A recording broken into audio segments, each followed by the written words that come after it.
Hello, we are here with Phoenix Wright Ace Attorney Trilogy. Very likely the final part. Let's go.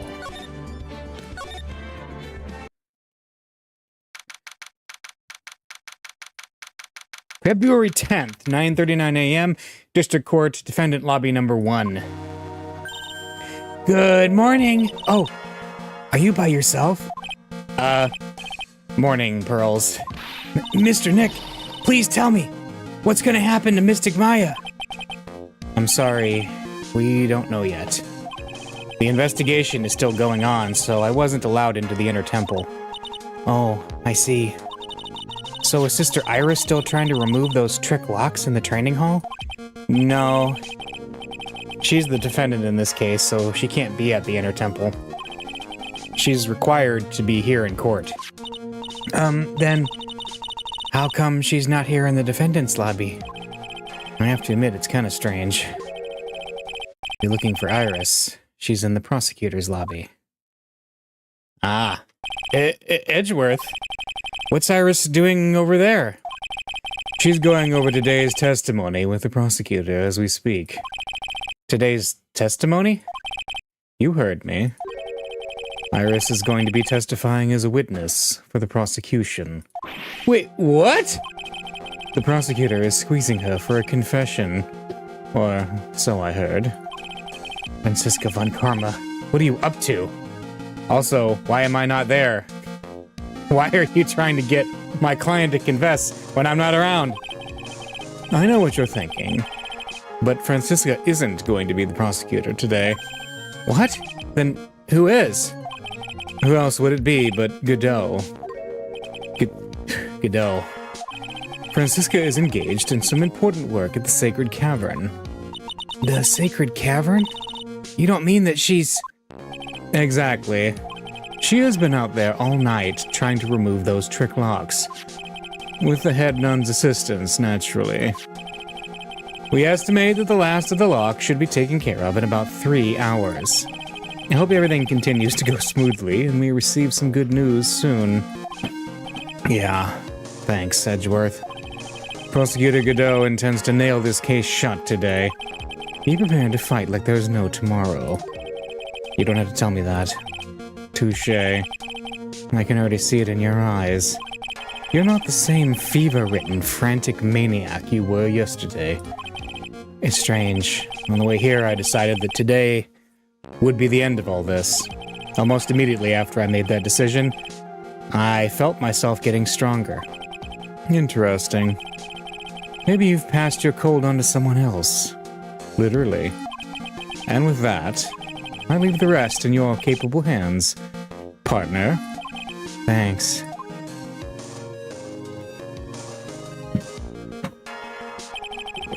I still don't. This isn't even Phoenix's final form, yep. I still don't have answers for most of the riddles plaguing this case. The circumstances around the murder of Miss Elise Donim... No, I mean, Miss Misty Faye. The impossible flight Larry claims to have seen. And what that woman is really after. I will solve them all and bring this whole tragedy to an end. February 10th, 10 a.m., District Court, Courtroom number 7. The court is now in session for the trial of Iris of Hazakura Temple. Your Honor? What are you... Who? Me? Well, my little brother came to visit me in my chambers earlier this morning. All of a sudden, in the blink of an eye, he developed a scorching fever and fainted. Therefore, I'll be standing in for him. I see, Your Honor. So they're brothers. Well, that explains a lot. My poor brother. He looked a bit pale. Well, not to mention sad that he couldn't be here.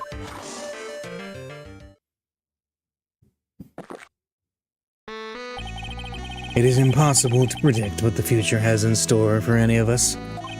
This is precisely why people feel the need to judge the past. And we of the court have been charged with the solemn duty of passing such judgment. Well said, Mr. Godot. I understood exactly what you said, at least up until the end, anyway. Now then, Mr. Godot, please proceed with your opening statement. Humans are fragile, fickle beings. Our hearts change with the shifting of the tides.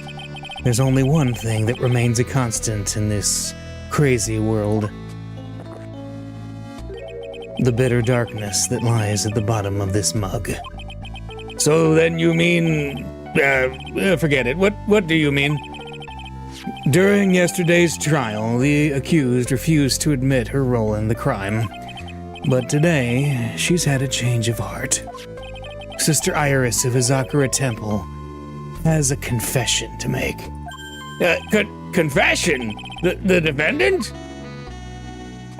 Iris, why didn't she discuss this with me first? Very well. This court will now hear the defendant's confession.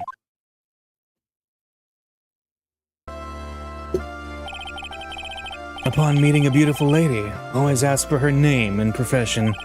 That's one of my rules. My name is Iris. I am but a simple nun undergoing training at Hazakura Temple. Witness, is there something that you want to confess to? Yes, but first, I want to apologize to Mr. Wright. I can't continue lying to everyone anymore. It's all right. What is it? Mr. Wright, I have to admit that I did play a part in this terrible incident. Are you actually confessing? Are you saying that you were the one who murdered Miss Elise Donim? No, I'm not, Your Honor. But I dealt with the cover-up after the murder took place. After her spirit left, I took the lifeless shell of Mystic Elise and carried it to the Hazakura Temple courtyard where I desecrated it. What? Order in the court! Order!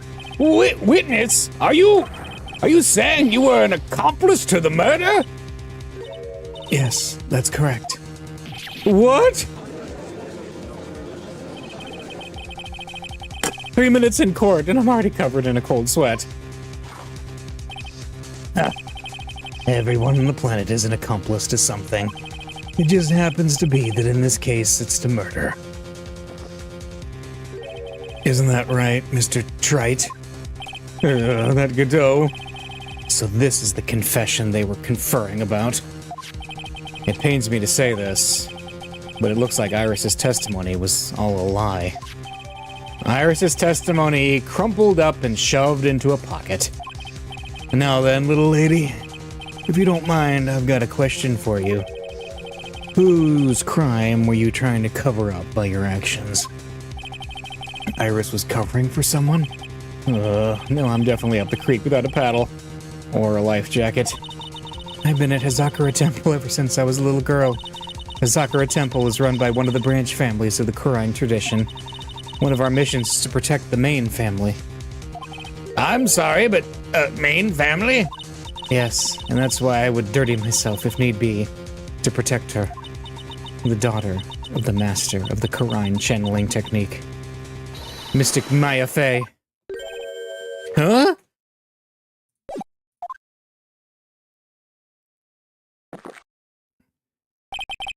Wake up and smell the coffee, Trite. She's naming Maya?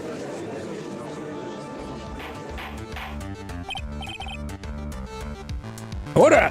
Order in the court!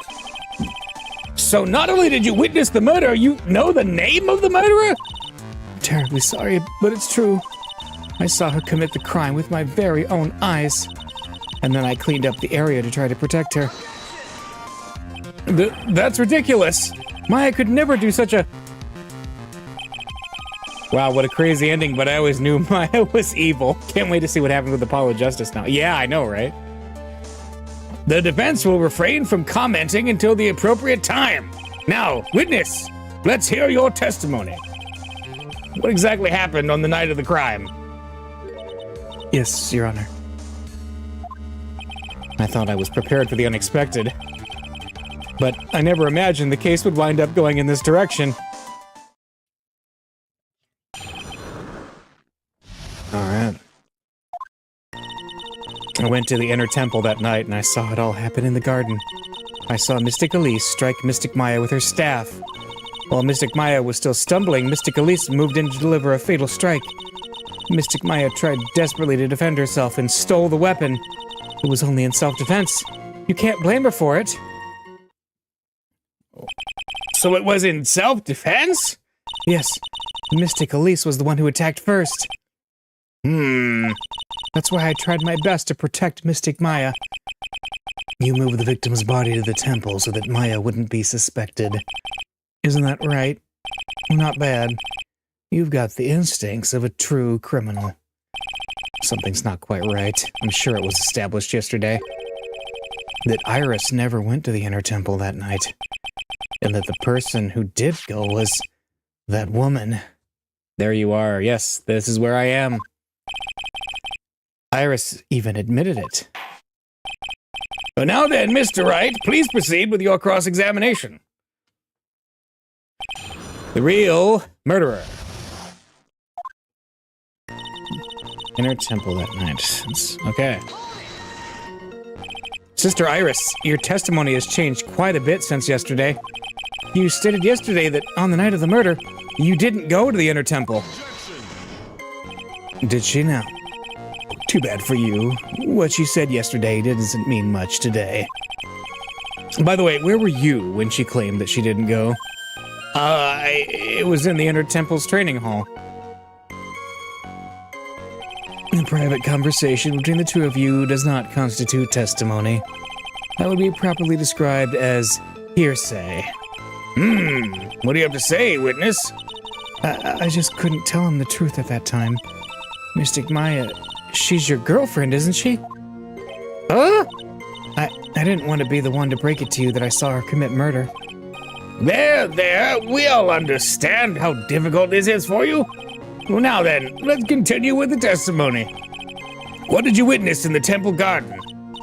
Well, Your Honor. Mystic Elise, yeah. You're saying that the victim attacked Maya? I mean, Miss Faye? Yes, it was a truly frightening scene. Mystic Maya was struck hard on the head and looked like she was going to collapse. What were you doing at the time? Why didn't you stop them from fighting? I'm terribly sorry, Mr. Wright. I was frightened. I couldn't move. I couldn't even speak. I was in such shock. That's perfectly understandable, my dear. This doesn't sound right. I don't believe this testimony for a minute. What happened after that? Let's see, Mystic...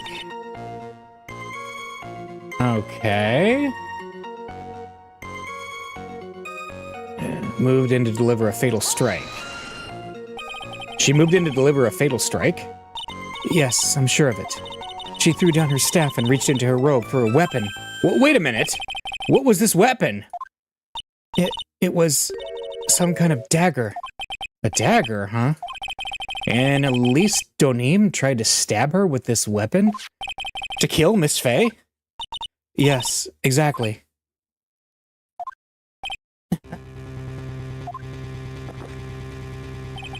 You look like I did after I mistakenly took a swig of Worcestershire sauce. Huh? Do you have a problem with the testimony we're hearing from your client, lawyer boy? Do I have a problem with Iris's testimony? Yeah, because the staff was a sword. Your Honor, I have a small problem with the witness's testimony. You do? But this witness is your own client. Yes, well, nevertheless... That's fine. Witness, let's add your last statement to the testimony. Yes, sir. Hey, just a moment. It's my job to say that. Listen, Gramps. I won't say it again. Final judgment will be rendered by me. No! Okay, now, let's continue. She threw her staff away and pulled a dagger from inside her robe. Sister Iris, there's something strange about your version of events. Huh? Miss Donim throwing her staff away makes no sense at all to me. But all you can do with the staff is hit someone. Naturally, you wouldn't know this, Sister Iris, but the victim's staff had a special feature about it. As you can see, it's a sword. You can also cast magic spells, yes. Ah! If Elise Donim really had wanted to kill Maya Fey, she would have cast Fireball. No, she wouldn't have needed to use a separate dagger. Not when she already had a beautiful blade in her hands already.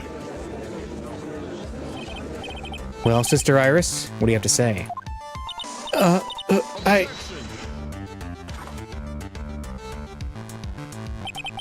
That was an impressive bit of investigating, Trite.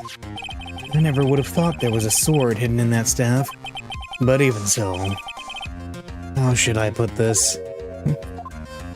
A long sword is unwieldy and thus quite ineffective in close quarters combat. Maybe that's why she chose a dagger over her blade. Well... Anyway, the type of weapon she chose to use isn't what's important. The important thing is that she tried to kill Maya Fey. As long as there's nothing strange about that, there's no problem with her testimony. But there is something strange about this whole testimony. Well, Mr. Wright, the prosecution has a point. Very well, Your Honor. The defense will now present evidence to back its argument.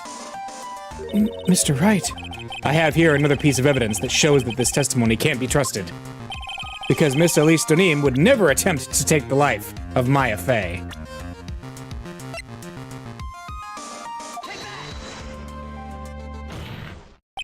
Elise Donim would never have attacked Maya Fey. How can you be so sure? Because the victim's real name was not Elise Donim. Her real name was Misty Fey. Fey? Ah! No!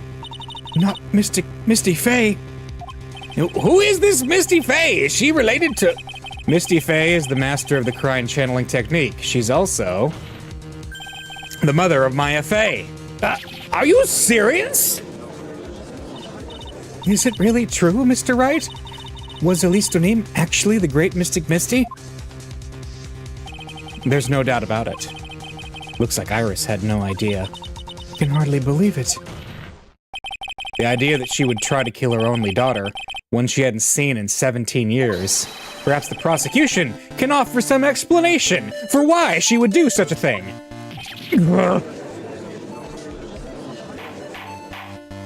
Order in the court. Upon first hearing the witness's testimony, it seemed natural enough. However, in light of some facts that have just been presented, one, that the victim supposedly threw away a sword during a fight, and two, that the two people battling to the death were mother and daughter, despite the facts being believable when taken on their own. When taken together, the entire story seems difficult to believe. Listen, there's nothing in this world that's impossible, except for one little thing. Yes? What's this one little impossible thing? Ha! You still don't get it. You think maybe my beams are under-roasted, but you have no idea, Gramps. Could you get to your point? I heard this witness's confession this morning, just as I'd taken the first sip of my 8th cup of morning coffee. You're going to ruin your health, my friend.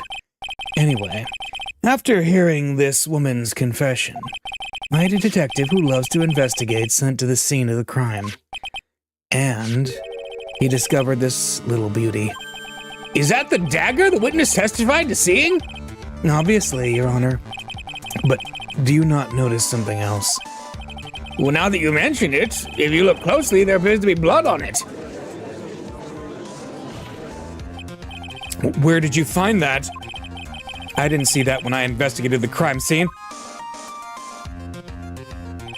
Did you investigate the pine tree at the crime scene? Huh? The pine tree? This dagger was stuck in the backside of the pine tree when the last blow was struck, ending the violent battle between the two women. This little baby was thrown in the direction of the back of the pine tree. Which means the blood on this dagger belongs to the victim, correct? Ha! Were you even listening, old man? I first heard this confession this morning, just as I had taken the first sip of my 13th cup of morning coffee. Didn't you say it was your 8th just a few minutes ago? I didn't have enough time to get the blood analyzed on such short notice. But in any case, the court will accept the dagger as evidence. Furthermore, I order that a blood test be performed on it immediately. This is my sweetheart. Make sure you treat her right. Bailiff, get this piece of evidence to the crime lab for testing immediately. The dagger has been added to the court record. Now then, the testimony we've just heard had numerous unbelievable aspects to it. However, after having found the very dagger the witness spoke of, I believe we can consider her testimony to be credible. Cute girls never lie, ever. Oh my friend. Okay.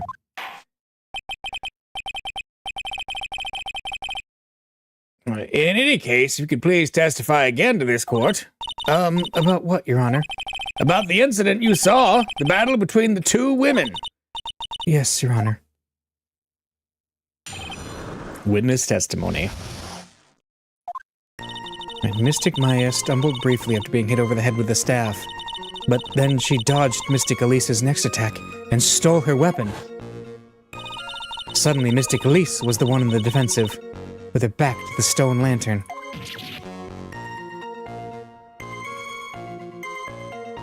So Maya just charged? That's when Mystic Maya stabbed Mystic Elise. Mystic Elise managed to fling the knife away, but then she collapsed. That was a very heartbreaking story. I don't know if there were any bad feelings between them, but it had been 17 years since Mystic Misty's disappearance. Perhaps they simply didn't recognize each other anymore. That seems reasonable. Now then, Mr. Wright, proceed with your cross-examination.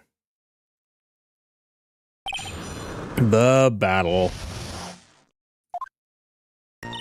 Mystic Maya. Okay,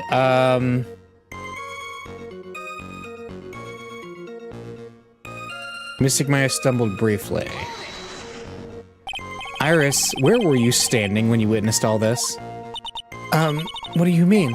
Well, if either of them had noticed you, they might not have continued their battle. I wonder if that's true. The two of them, they were standing near the garden's stone lantern. I was watching the whole thing from behind. It was dark where the two of them were, so I think that's why they didn't see me. So it was dark in the garden when the murder took place. Tell me, what did Miss Maya Fey do after she was struck? And she dodged and hair attack and stole the weapon, okay? What happened to the victim's staff then? I'm not sure. The area was very dark, so I really couldn't see. I think it got knocked away somewhere as the fight escalated. That makes sense. That would explain the need for the dagger.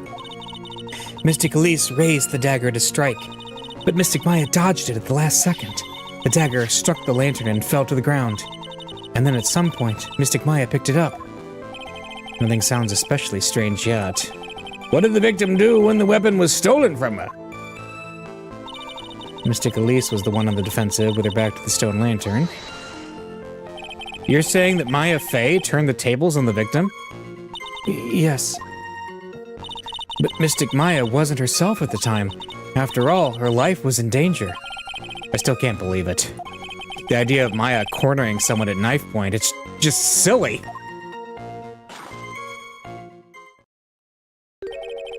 As they say, a cornered fox is more dangerous than a jackal. I believe the correct description of a cornered fox is scared and petrified. Your animal analogies have grown tiresome. You were the one who started it. Anyway, so after Maya Fey backed the victim into the stone lantern, what happened next? That's when Mystic Maya stabbed Mystic Elise. Hang on.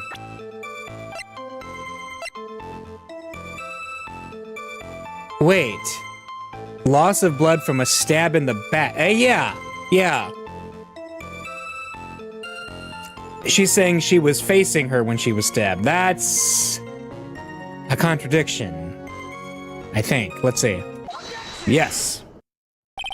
Something about you just isn't right today, Iris. Huh? Until now, I didn't think you were the type to make such a careless mistake. However, the testimony you just gave contains quite a few contradictions. What do you mean? What's so wrong about my testimony? According to you, Maya Fey stabbed the victim while she had her back to the stone lantern, correct? Yes, that's right. But in that case, the victim would have been stabbed in the stomach, right? Yes, I think so. But, according to the autopsy report, the cause of death was due to blood loss from a stab wound in her back. Ah! This proves that the victim was stabbed from behind, not from the front. Sister Iris, it appears another seed of doubt has sprouted from your testimony. Oh! Oh boy. What? What is the meaning of this, Mr. Wright? It's simple. People are like books. We've all got a front and a back. You get my drift? Is that all you have to say? I can also say that darkness loves to play with the human mind. Could you please knock it off with the cheesy proverbs and illogical metaphors already? The point is, too much of this testimony just doesn't make sense. Throwing away a useful staff, the people fighting being mother and daughter. And now, she falsely claims the victim was stabbed in the stomach. People are like books. They have lots to say and are flammable, yes. Are you sure you're not Godot? There certainly are some inconsistencies. Well, Iris, how about it? Well, it's just... If you ask me, you're just being too naive about the whole thing. What do you mean?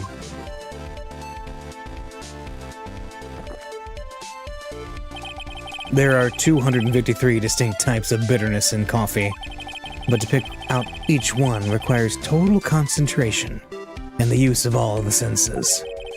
Were you really concentrating on what this witness actually said? Prosecutor Godot, explain yourself. The witness was quite unambiguous about her own ambiguities when she said that the garden was dark and she couldn't see clearly. Huh? A human needs one thing to see clearly, and that is light. Light? By the way, did you know Zakura has a rule that on nights when an acolyte is at the inner temple training, the stone lantern in the garden must be kept lit? I did wonder what that stone lantern was there for.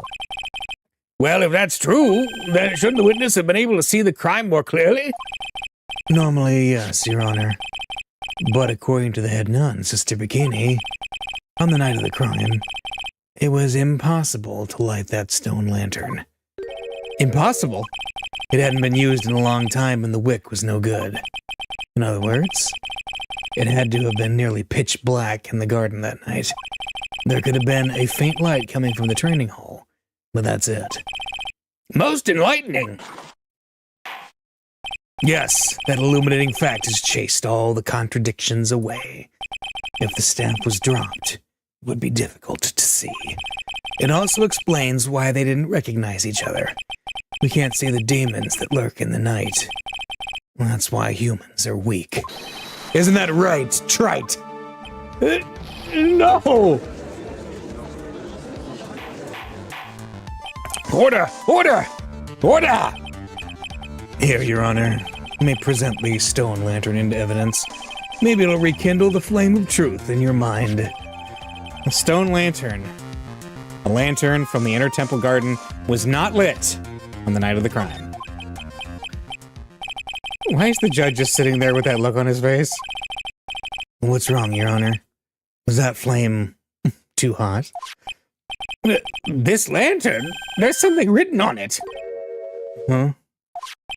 Why It's written in blood! Oh boy. So the judge didn't know about that yet.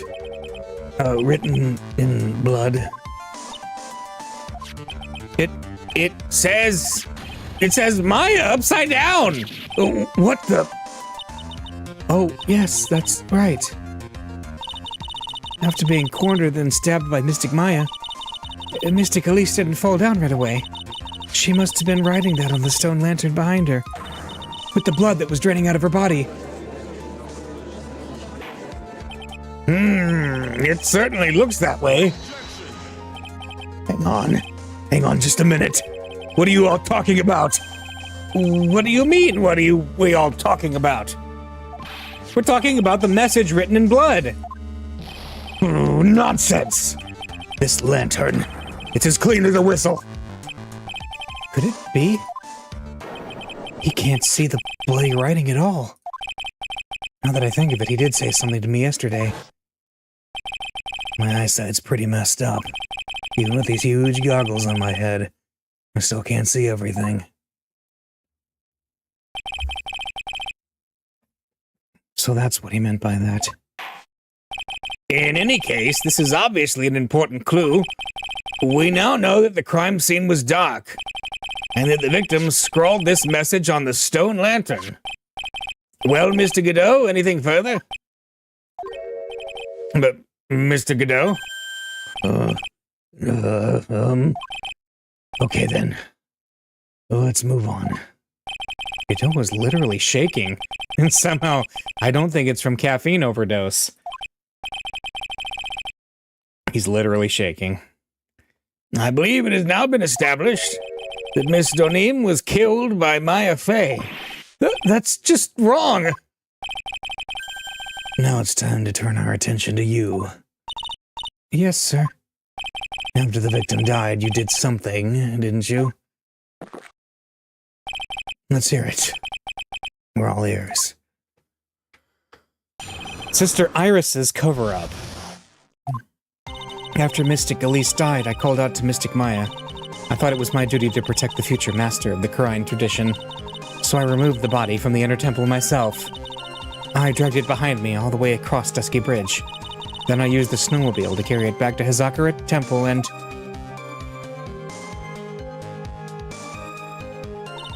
I used the Shichishito to alter the way the wound looked.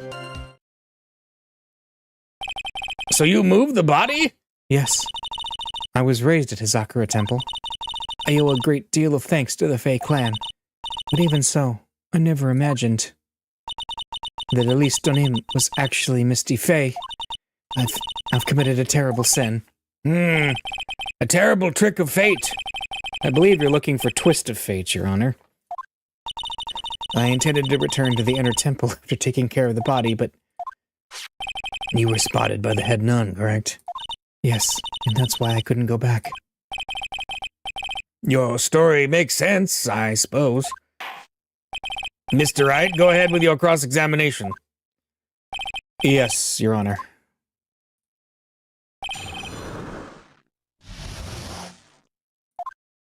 Right. After Mystic Elise died, called out to Maya. So you waited until everything was over before making a move? No, it's not like that. She saw someone murdered right in front of her eyes. It's not surprising that she was a little timid. Yes, I suppose that's true. Sometimes when I'm watching lawyers argue back and forth with each other, I feel so helpless that I just sit quietly and wait for them to reach a conclusion. It isn't your job as the judge to mediate the argument? It wasn't until Mystic Maya saw me that it finally dawned on her what she had done. I thought it was my duty to protect the future master of the Karine tradition. So then, you knew the significance of the name Maya Fey? Yes, of course I did. That's odd. I mean, Sister Bikini didn't recognize Maya's name, let alone her position. Anyway, she was a very special person indeed. So I removed the body and by myself, okay? Why did you do that? Because I didn't want Mystic Maya to be suspected in any way. I thought the best thing would be to remove the body from the crime scene. You moved her body all by yourself? Yes, I did. It would have been impossible if it wasn't for the snow. The snow, huh? I dragged it behind me all the way across Dusky Bridge.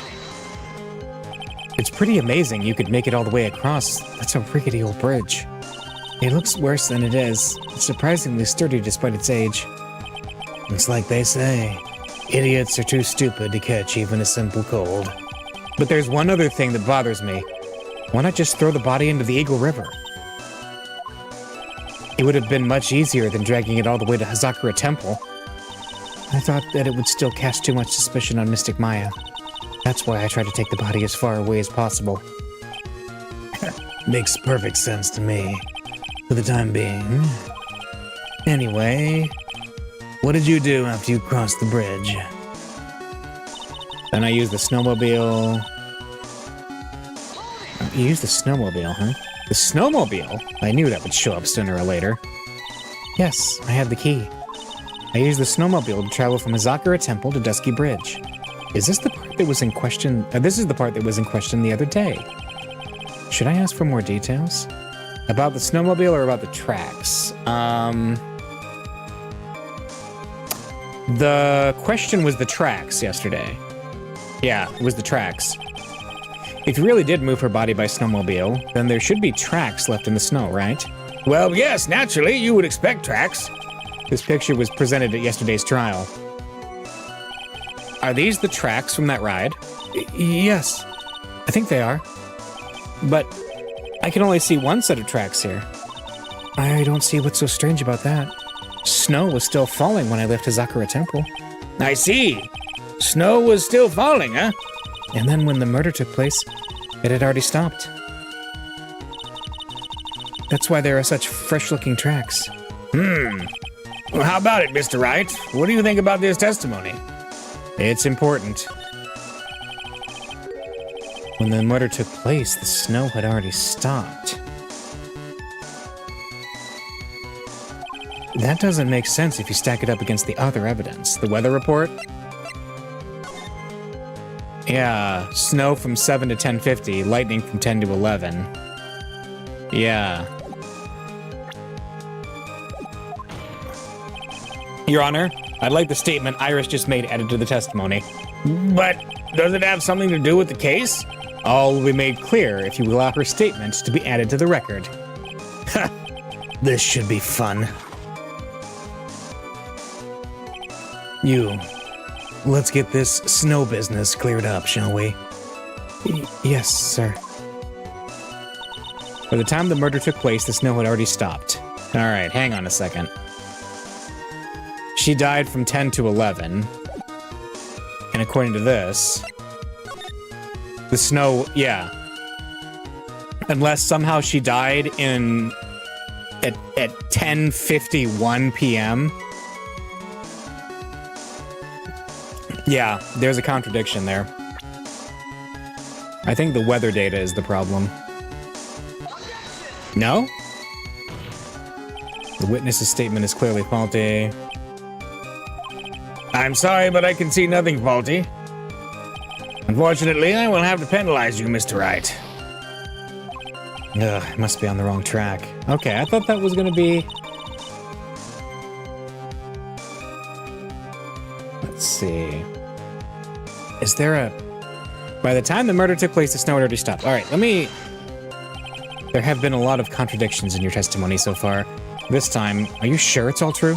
Yes, I am. When the murder happened, the snow had already stopped. According to you, that's why the snowmobile tracks were so clear. That's right. I'm certain of it. I think I've trapped her this time. Let's see how you think. Snow, huh? What's going on here? If the snow really had stopped by the time of the murder, it'd mean there's a bigger hole in her story than that movie, The Grid Revelations. The what? Ha. Well then, Mr. Trite. Perhaps you'd like to share your theory with us? Let's see what's up your sleeve, or rather at the end of your index finger. Huh? I don't believe it, but I don't think my logic is failing me. Iris is trying to pin the murder on Maya. Why would she do that? There's only one reason I can think of. All right.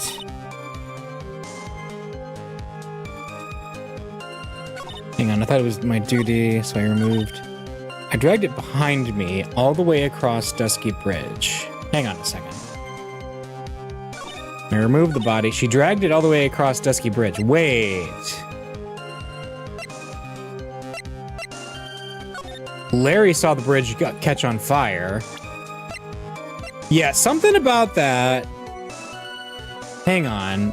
Because she died anywhere from 10 to 11. When was the... Lightning was 10 to 11. So the entire time... Yeah, that is weird. If she was somehow dragging her while there was a thunderstorm going on, that's very suspicious to me. So yeah, 7 to approximately 10:50 p.m. Yeah, this one's... Yep. Yes, we got it. You claimed that the snow had already stopped when the murder occurred. But I'm sorry, Iris. That just isn't possible. What? This is the weather data from the night of the murder. According to this, the snow didn't stop until 10:50 p.m. But you couldn't have crossed Dusky Bridge at that time. Why do you say that? Because 5 minutes before the snow stopped, Dusky Bridge was struck by lightning and caught on fire. What did you say? The bridge, it was on fire? You don't mean to say you didn't know about it? It was because of that lightning strike that the bridge burned down. What? But it can't be. It looks like you still haven't figured it out. No matter how hard you try to deceive or conceal the truth, you can't pull the wool over the eyes of a real defense attorney. No! Order! Order! Order! The bridge was already on fire when the incident took place. That's right, the inner temple was already totally cut off from the outside world. There's no way you could have crossed the bridge, body or no body. Witness, even my patience has its limits. Any further lying and I will find you in contempt of court. Do you have anything to say for yourself?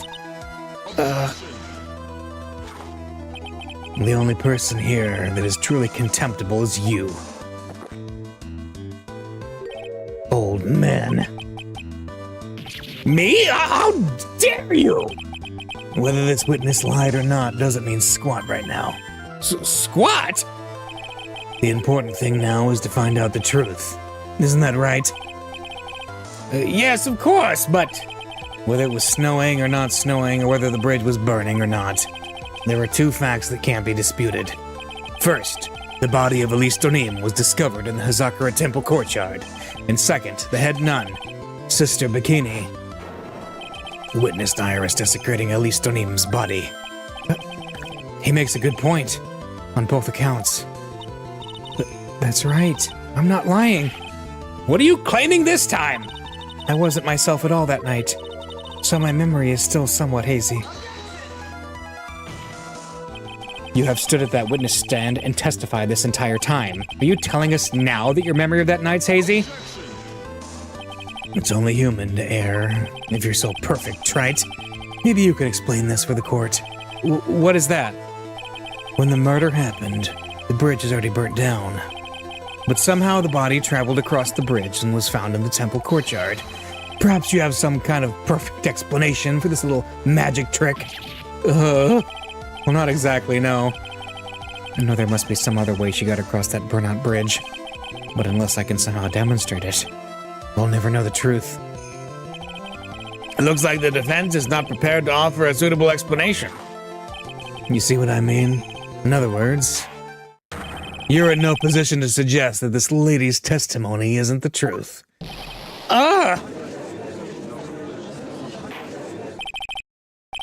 right then, witness. Let's hear your testimony once more. About what, Your Honor? You admitted that you moved the victim's body, but nevertheless, your prior testimony contained a rather large inconsistency. Please add an explanation for that to your testimony. Yes, Your Honor. Will this be her final testimony? It's the final testimony. Okay. Moving the body. Other than walking over the bridge, there's no way to move the body. So I must have just gotten confused, I guess. Was the snow still falling or had it stopped? Does it really matter that much? Or are you saying that there is a way to cross a burning bridge?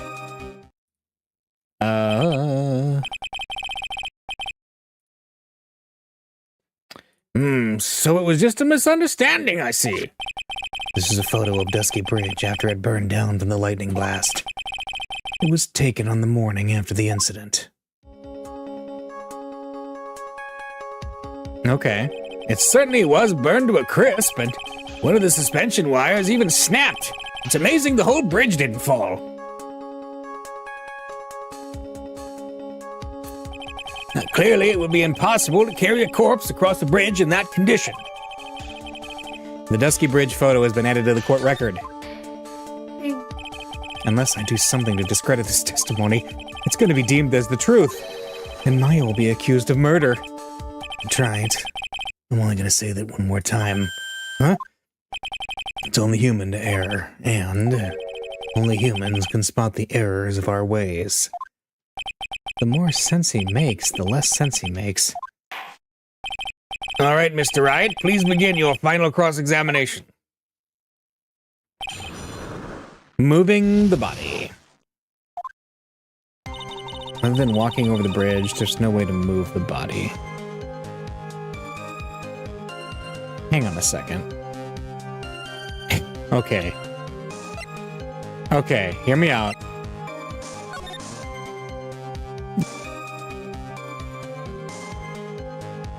And I see what Phoenix is saying about having a real defense attorney, but it seems like we could save a lot of time by not going through all this facts and logic nonsense looking for contradictions, and instead just brought in, yes, the tiger to yell at everyone until they agree with us. Yes, I would be okay with that too.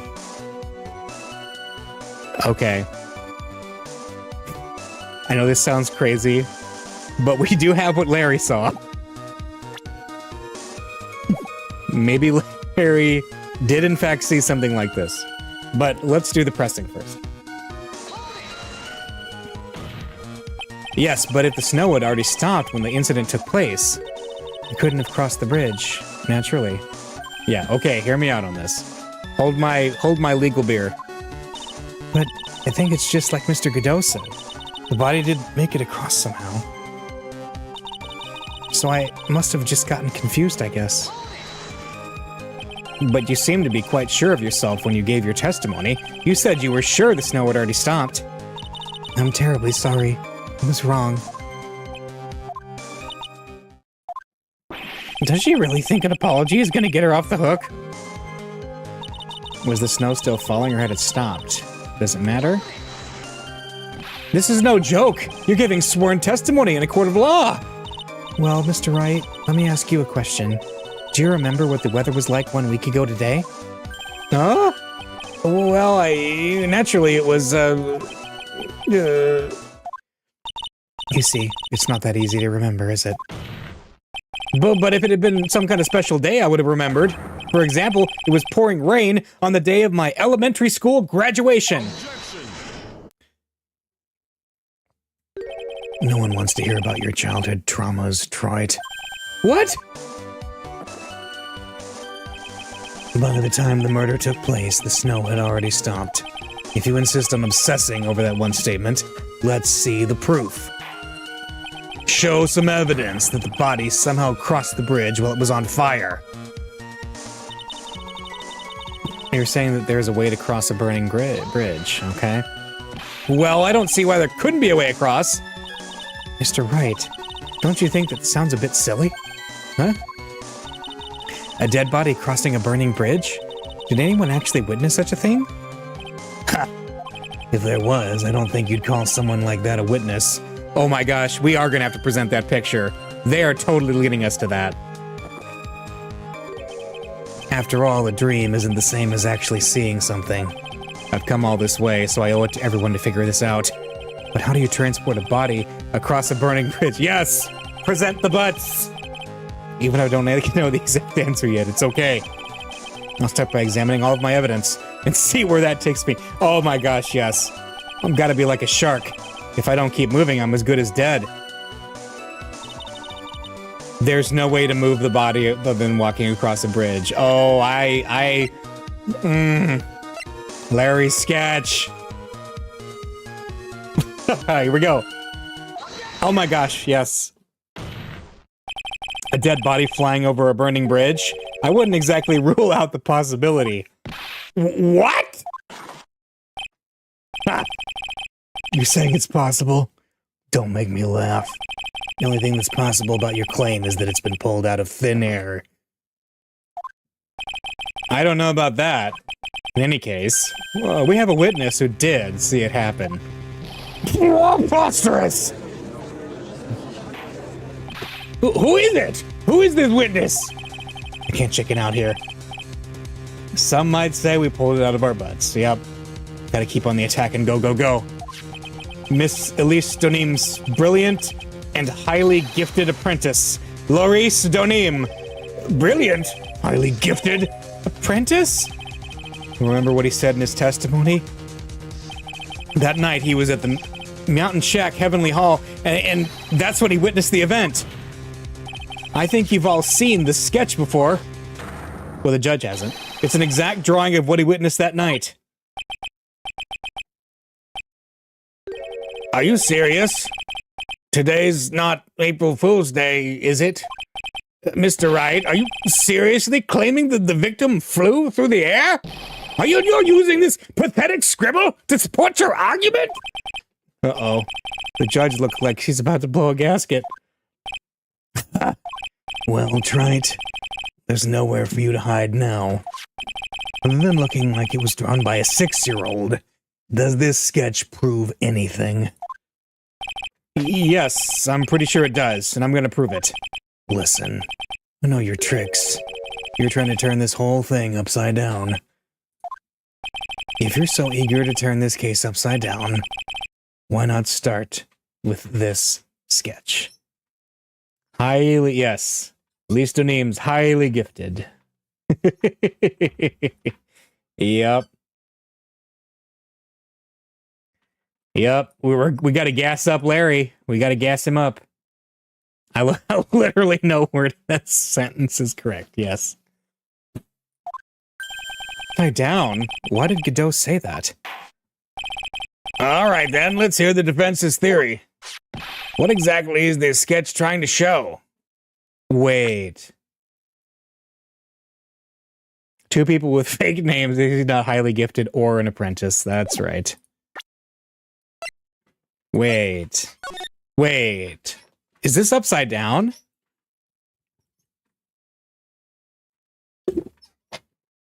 It is upside down, isn't it?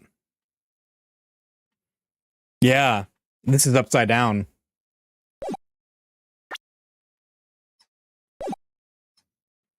I don't think old Whiskerface is gonna forgive any more mistakes. Alright, Phoenix, look carefully and think it over. This sketch drawn by Luis Donim is exactly what happened, but it's upside down. Of course the victim was flying through the air. You can see it right there in the sketch. Whoosh! You know, you're starting to remind me of yesterday's witness. What? That was the last thing I wanted to hear. Do you have any evidence that the victim flew through the air? Just so you know, we haven't discovered a giant human catapult at the inner temple yet. I wish they had. Even if you're a lousy lawyer, at least you're 1 cup's worth of entertainment. I think we should skip the penalty this time. There must be some way. I just know it. There must be a way to use Larry's sketch to show the truth of what happened. Alright then, the witness will now return to her testimony. Okay.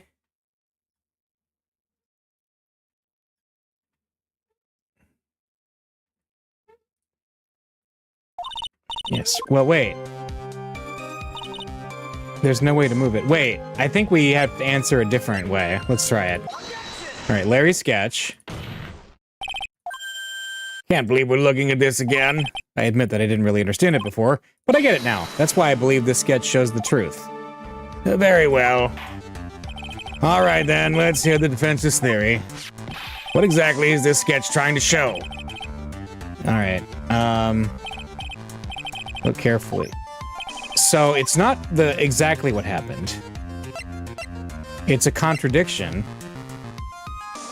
It's not nothing, so the only thing it could be is a contradiction. Let's see. Something is obviously funny about this sketch. I'm no art critic, but even I can see that. No, that's not what I mean, Your Honor. Clarice Donim stated it over and over, that this sketch was exactly as he saw it. Oh.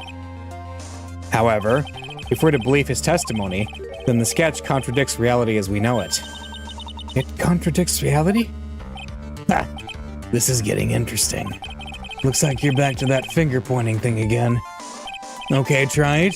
So what exactly contradicts reality as we know it?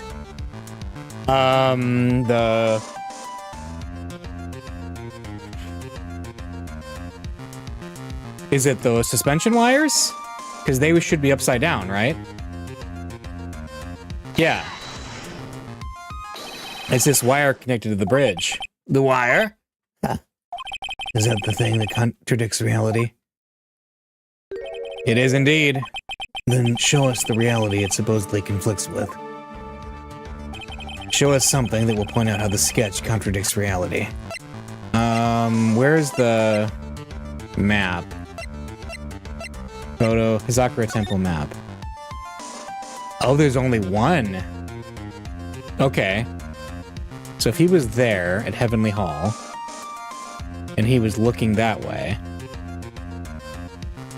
yeah, he wouldn't have seen that one. So it's the map. Here's your evidence. Try it. It looks like the only piece of reality you have is that poorly drawn sketch. Huh? And the only thing flying away here is your chance of winning this case. Oh, man. Maybe it's the photo I have of it? I guess I just don't get it yet. Okay. Present another piece, yeah. I'm still not too sure. The wire is the key, right. So where's the show us something to present? Oh, wait. The photo. Yeah, look, yeah, it's totally broken. I think this is it. That's a photo of Dusky Bridge, correct? Yes. Now, compare the sketch and the photo for a minute. In the sketch, the wires appear to be above the guard wires. But on the actual Dusky Bridge, jumping Jehoshaphat, the wires are below the guard wire. What? Yep. Order! This sketch is somewhat different than what's depicted in the photo. However, isn't it likely that the artist just saw it wrong? Or perhaps he just drew it wrong. Either way, it sounds like you're just wrong. With someone like Larice, I admit a mistake is a definite possibility, but then that begs the question, why did he make a mistake? What was the reason? Are you saying you know the answer to that? Listen, think back, all right? Remember what Larice was doing when he witnessed the event? He was at Heavenly Hall waiting for a lover that was never going to come. He waited, and finally he laid down. But then, lightning shoots from the sky and sets the bridge aflame. Now ponder what sort of position Larice must have been in at the time. He was lying on his back, which is why he remembered the scene the way he did.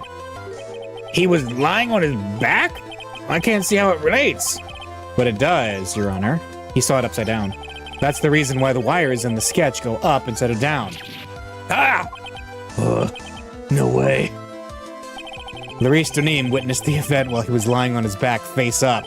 In other words, the scene that he saw was actually upside down. So then, this sketch should actually... I think you finally get it, Your Honor. The correct way to view Larice Donim's sketch is like this. This is how it should actually look. The victim's body wasn't flying above the bridge. It was actually swinging below. That's right. Just like a pendulum. Ridiculous! Order! Order! Order! Of all the things to say, a pendulum? The bridge was burning to a crisp. There was no way to get across it. But if the body had been found at the Inner Temple, it would have caused problems. This is where the criminal decided to take a gamble. They used the burning bridge to get the body across to the other side. And a pendulum was the only way to get it done. Let's think about this for a minute, shall we? Dusky Bridge is about 20 yards long, which means it's about that far from the Inner Temple to the opposite cliff. Yes, that sounds right. In order to cover that distance with a pendulum, you'd need a rope at least 10 yards long. To get a rope that long, you have to plan ahead. The lightning strike that night can only have been an accident, so it doesn't make sense that the culprit would have prepared the rope beforehand.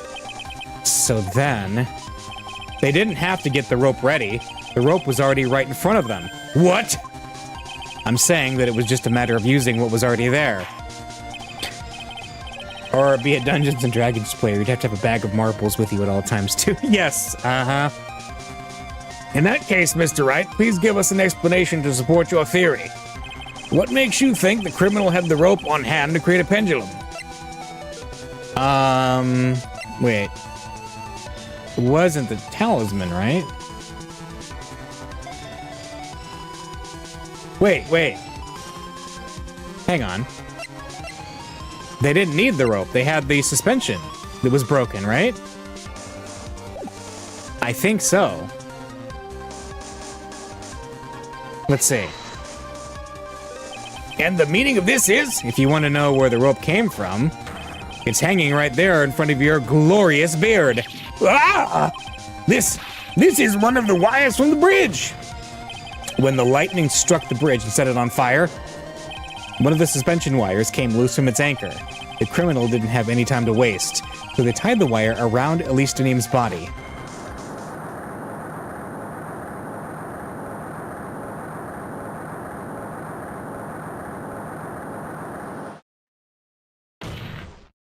Because there was simply no other way to move the body.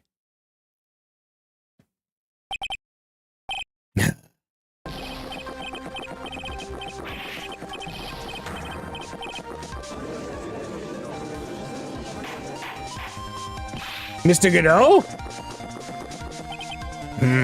It seems that Mr. Godot is more focused on his coffee than answering my question.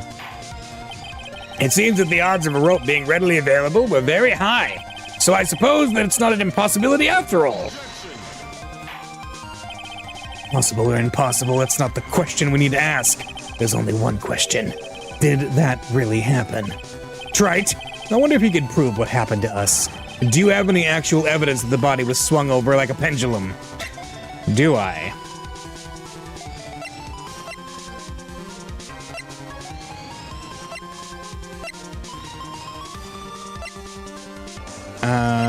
There's that report that her body fell 10 feet after her death. That one sounds likely. Before I present my evidence, let me review what we know so far. According to this photo, one of the wires snapped. Yep, looking at the map, we can see it's the one that was in front of the Inner Temple.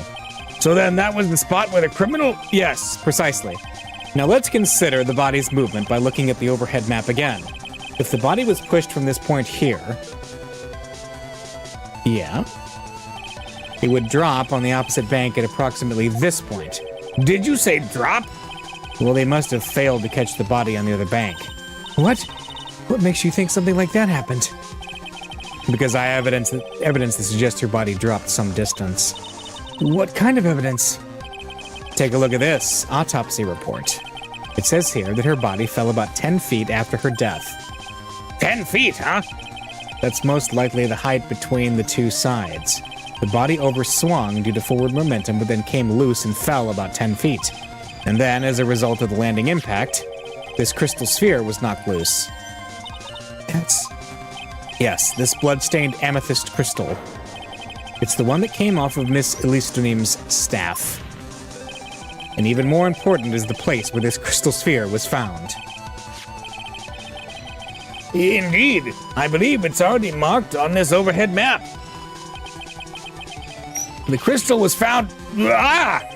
Precisely, Your Honor. In the very spot where the pendulum would arrive if given the right amount of speed. This explains your theory quite well, Mr. Wright. You have provided us with a way the body could have been moved that night. An impressive deduction, Mr. Wright. Most impressive. Mr. Wright? I thought this cold coffee might help you cool down. What is the meaning of this, Mr. Godot?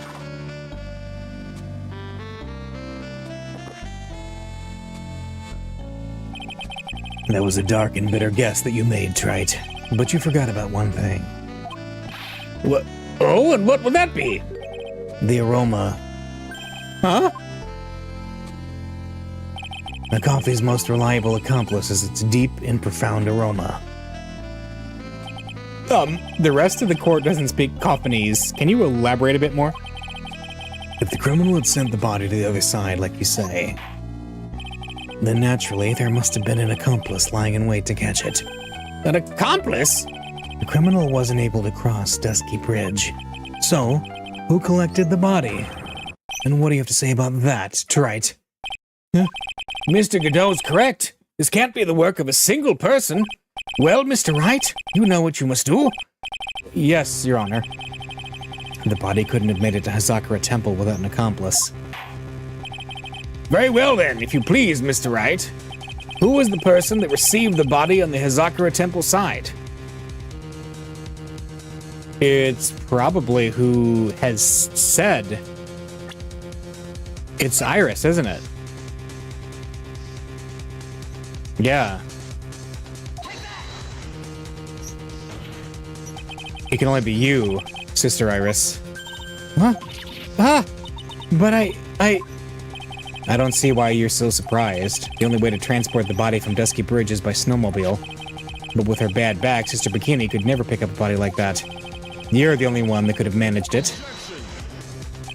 Trite, were you even listening to the witness's testimony? On the night of the crime, this little cutie pie was on cleanup duty in the Inner Temple Garden after the mother-daughter bloodbath. I haven't forgotten, but have you, Mr. Godot? This witness was also seen at Hazakura Temple, desecrating the corpse of the victim. Strange indeed. It's almost as if, on that night, the defendant was in two different places at the same time. Sister Iris, let me ask you something. Why didn't you mention it when you first gave your testimony? Mention what? The pendulum, of course. Using the sketch drawn by an eyewitness, I have established how the body was moved using the burnt-out bridge, which means it's now a fact that this occurred, something you should have already known. No! I had no idea! I didn't know anything about a pendulum. But the body couldn't have been passed along to the other side without your help. So you should have known about it. In fact, it'd be impossible for you to be clueless about this whole thing. Unless you're not really Iris to begin with. What? How can you say that, Mr. Wright? What? What kind of nonsense is this? You're saying this witness isn't Iris of Hazakura Temple? Nope. You serious, Trite?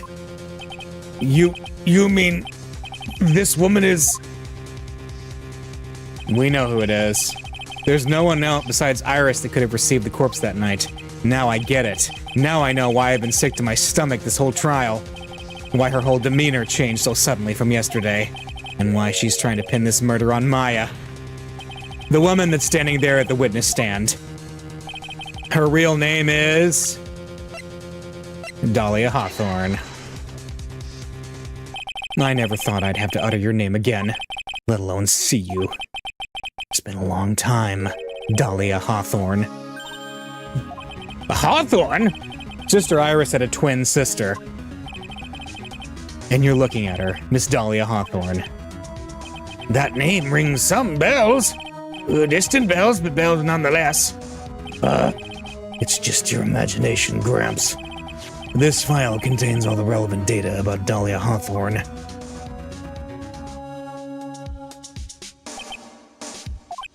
Oh yes, I remember now. That case. 5 years ago. Yep, Dahlia Hawthorne. Yep. But according to this, Dahlia Hawthorne is already dead. It says her execution was carried out last month.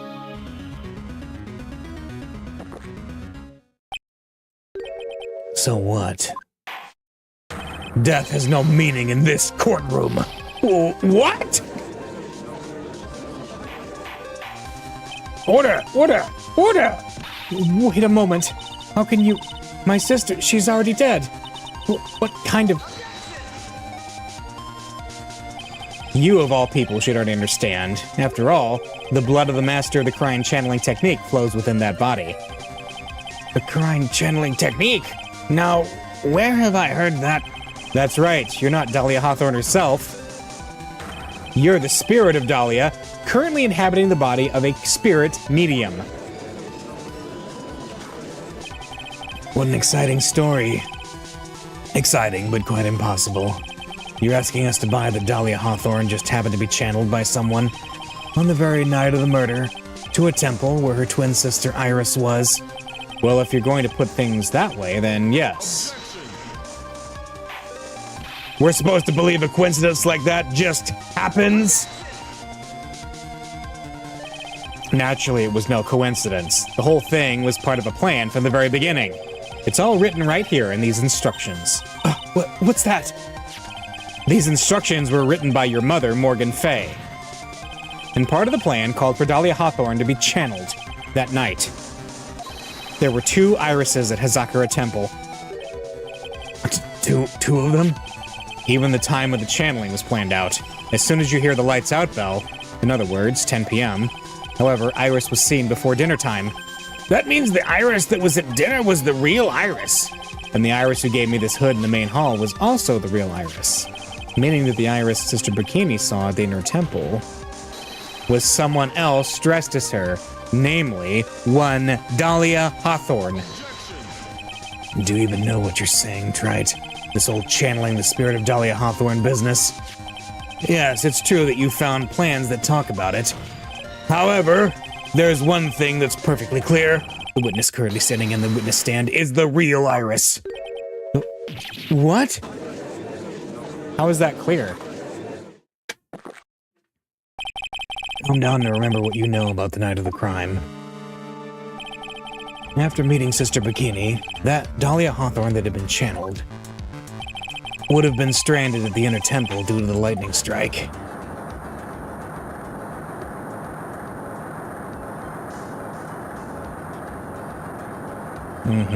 It was later that the body was moved by pendulum. That's right. Naturally, that would mean that the Iris that received the body was the real Iris. Are you with me so far? Yes. After being notified of what happened, the police came to Hazakura Temple's main hall. There, they found Iris in her room and arrested her. And ever since, she's been under police supervision at the detention center. Yes, I suppose. I can't deny any of that. Whew, thank goodness. Looks like he's finally convinced. But something still seems off. Way off. I'm still not convinced that the Iris here is the same one from the other night. I suppose you're about to say something really ridiculous. Yep. Like the real Iris and the spirit of Dahlia somehow switched places. Switch places?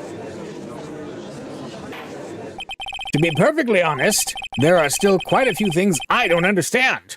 But I do know that unless we confirm the witness's identity, we can't continue with this trial. Iris doesn't have the spiritual power needed to channel Dahlia, which means they must have switched places somewhere.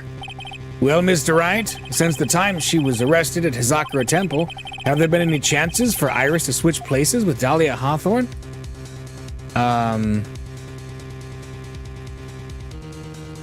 Yes.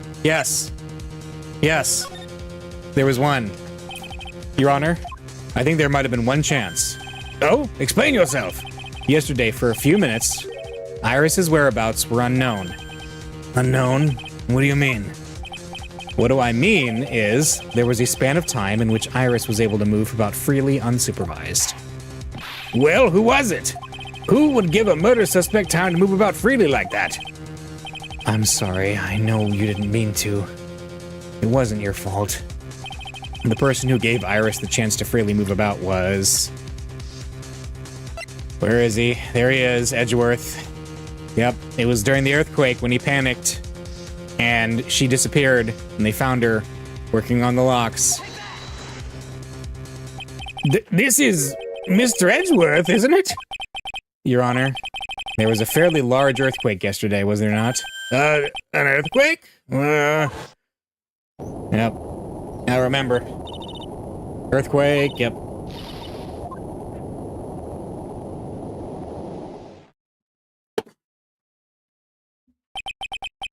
Yep. And she got away. Or did she? We went to the inner temple right away. And it's true, Iris was already there. However, they had already switched places by that point in time. When I arrived at the training hall, I was met by none other than Dahlia Hawthorne.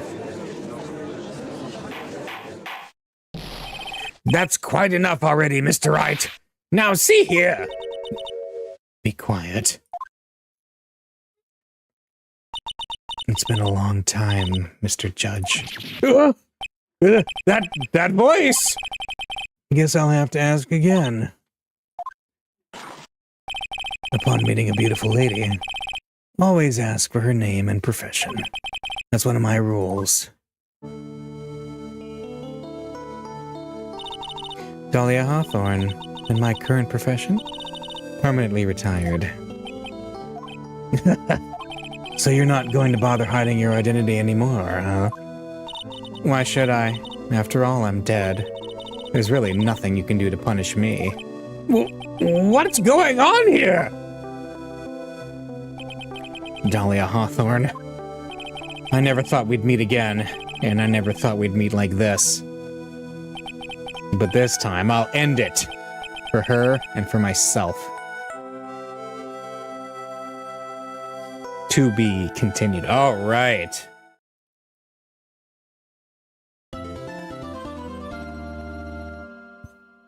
Here we go.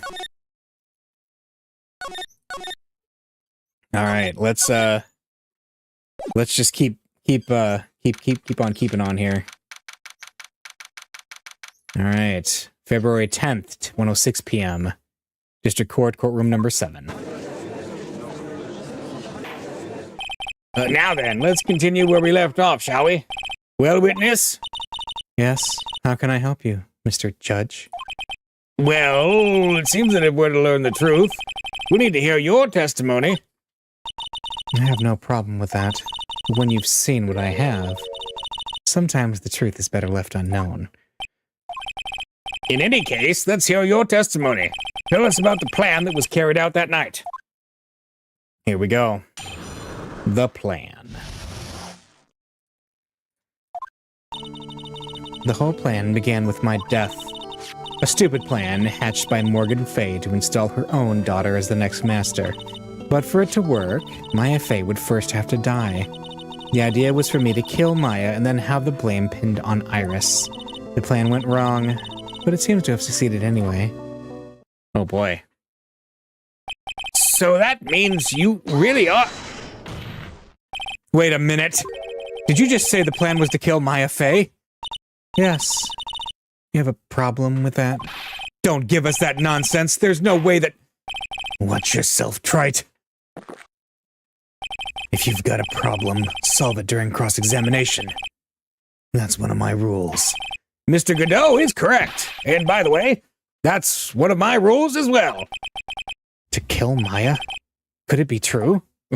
Yeah. The plan. The whole plan began with my death, okay? You were executed last month, correct? Yes, I was hanged. It wasn't exactly pleasant. How did you manage to discuss the plan? When did you talk with Morgan Fay? Last year. She was transferred to the same detention center as me. Since I was on death row and she was my mother, it was actually pretty easy to meet with her. I see. So that's when you discussed the plan. Are you crazy? At first, that woman was planning to kill me as well, even though I'm her own daughter. All to make Pearl Fey the master of Khura'in? She's a cold, twisted woman. She thought she could finally regain her lost honor. The honor she lost when her younger sister Misty took her place as the master. Ever since that day, she's been working on this plan. A plan, huh? A stupid plan hatched by Morgan Fey, yep. You're talking about Pearl Fey, is that correct? Yes, though at first she had high hopes for the two of us. You and your twin sister, Iris. That's correct. Fortunately, neither of us had much spiritual power. That's why we were abandoned by her, along with our father. Abandoned? The only person I ever really cared about in life was myself. My sister was a nuisance, so I convinced my father to leave her at an old temple. You mean Iris? Yes. My father remarried a woman who also had a daughter. The less children you have, the more money there is to go around, right? And on top of that, my father had absolutely no interest in children in general. How horrible! The really horrible one was that woman, that bitter, vengeful woman. It was her stubbornness that gave birth to that child, Pearl Fey. She was born with abundance of spiritual power, unfortunately for her. Morgan Fey heaped all of her broken dreams onto that poor child's back. All because of her pathetic dreams of having her bloodline become the main family. Maya Fey would first have to die. Yeah. Maya would have to die? But why? For our bloodline to succeed as the main family, thus making Pearl the new master, the remaining descendants of the current master had to be taken care of. But Pearls would never agree to a plan like that. She adores Maya. How sad. You still don't get it, do you? What Pearl wanted had nothing to do with it. Morgan didn't care one bit about Pearl. The only thing she cared about was the position of the master. That's all. That's ridiculous! She was willing to sacrifice anything and anyone to achieve her goal. The life of her daughter. And naturally, the life of Maya Fey as well. How could anyone do that? The idea was for me to kill Maya and have the blame pinned on Iris. Yep. You? You were gonna kill Maya? Pearl didn't need to know anything about it. All she had to do was to follow the instructions in the letter and channel me. Then I would have simply used her body and finished the job. In any case, I'm already dead, and there's nothing any of you can do to me. So the plan was to blame the crime on your younger twin, on Sister Iris of Hazakura Temple. She and I look absolutely identical. No one can tell us apart. If someone would witness me killing Maya, naturally they would think it was Iris that had done it. And the witness in this case was the head nun, Sister Bikini. I never would have guessed she was going to return to Hazakura Temple that night. But she wound up seeing Iris's crime anyway. But why did you want to pin the murder on Iris in the first place? She's your twin sister, isn't she? Twin sister? Don't make me laugh. She's nothing but a backstabber. I couldn't care less about her. Backstabber? You just don't understand. You never will. Anyway, the plan went wrong, but it seems to have succeeded anyway. Uh-oh. You think the plan was a success? You heard me. Just as that woman had hoped. Maya Fey is dead. Now the title of the master will pass on to Pearl Fey. That's absurd. Maya's she's just trapped inside the sacred cavern. Really? You're as foolishly optimistic as ever, aren't you? My darling Feeny. Do you want to know the truth? Ever since we met, I've despised you. Your sniveling naivete and your pathetic faith in other people. I just want to know one thing. What did you personally think of Morgan Fey's plan? I told you already, didn't I? It was a stupid plan. It had no point, no value, other than fulfilling her own greedy desires. Yes, It was certainly nothing to be proud of. If that's how you feel, why did you help her carry it out? Why would you do it? Why would you kill Maya? You may not understand it, being the kind and gentle soul that you are. You may not be able to appreciate why someone like me would help a woman like that. So then tell me, why? Isn't it obvious? I'm not like that woman. I only acted in my own self-interest. The reason I helped her was for myself. For my own personal satisfaction. What did you say? So this woman, Dahlia Hawthorne, she had her own reason for wanting Maya dead? You understand why I would kill Maya Fey now, what my goal was? Obviously it's because you were helping Morgan Fey. Helping? Don't make me laugh. From the day I was born to the day I died, I never helped anyone. I lived for myself, and in the end, I died for myself. I thought that was obvious. So she wasn't actually cooperating with Morgan. She was just using Morgan and her plan so she could accomplish her own goal. All I wanted to do was kill Maya Fey. That was the only way I could think of to get revenge. Revenge on Mia. It looks like I have no choice but to present that piece of evidence. I can't believe it. She meant to kill Maya. I've got to keep a cool head, and I need to get more information out of her. It's the only way to understand this plan and what she was after as well. Her goal was Mia. Why would you kill? Of course, it's Mia. Could it be that your actual goal had nothing to do with Maya Fey herself? As I said, none of you have the power to punish me anymore, because I'm already dead.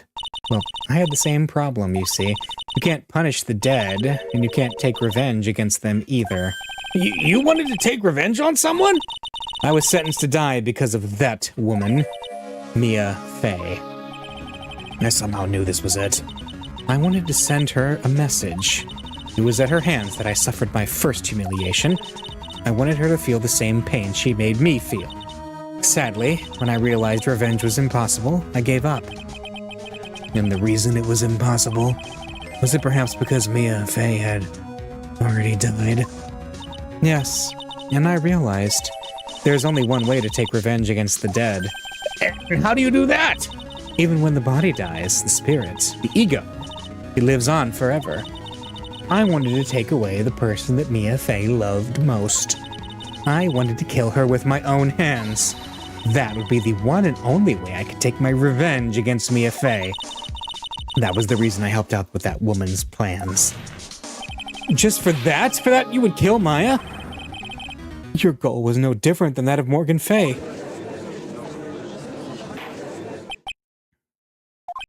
As they say, the apple doesn't fall far from the tree. What a cruel plan. Cruel, cold, and heartless. Don't waste your time preaching to the dead. I've already told you, there's not a thing you can do to me. That night, at about 9:30 p.m., I materialized into this world. I quickly pinned my hair up and put on a demon-warding hood.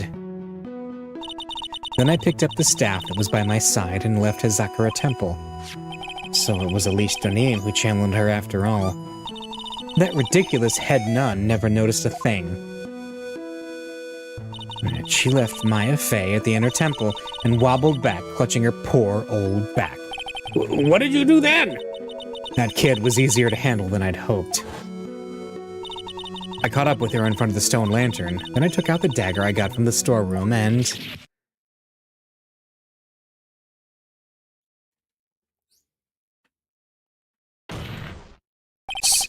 So then you're saying you stabbed Maya? It's strange, but I don't have a clear memory of what happened after that. What does that mean? No clear memory? I don't know. I think I was stabbed. You were stabbed? At the last minute, Maya Fey must have stabbed me, I'm sure of it. That's not like her at all. Maya wouldn't stab a French fry with a plastic fork. Anyway, I suddenly lost consciousness. But before I did, I scrawled her name on the lantern. Just as I was passing out, I wrote Maya behind my back. I had hoped it would cast suspicion on her. I can't believe she was thinking of that until the bitter end. That's where my memory temporarily stops. It stops? I don't have any memory of actually killing Maya Fey with my own 2 hands. My very last memory was Maya's terror-filled eyes. When I woke up after that, I was in the sacred cavern surrounded by darkness. You were in the sacred cavern? The entrance was sealed with one of those trick locks. Somehow I'd been trapped in there. But how did you wind up in there? I'd like to know that myself. Anyway, I was worried. I didn't know whether or not Maya Fey was dead, and I swore I wouldn't return to the underworld until I knew I'd killed her myself. For a ghost, you're one tough cookie. I wanted to get out of there and make sure she was dead, but I couldn't do it. I couldn't get out.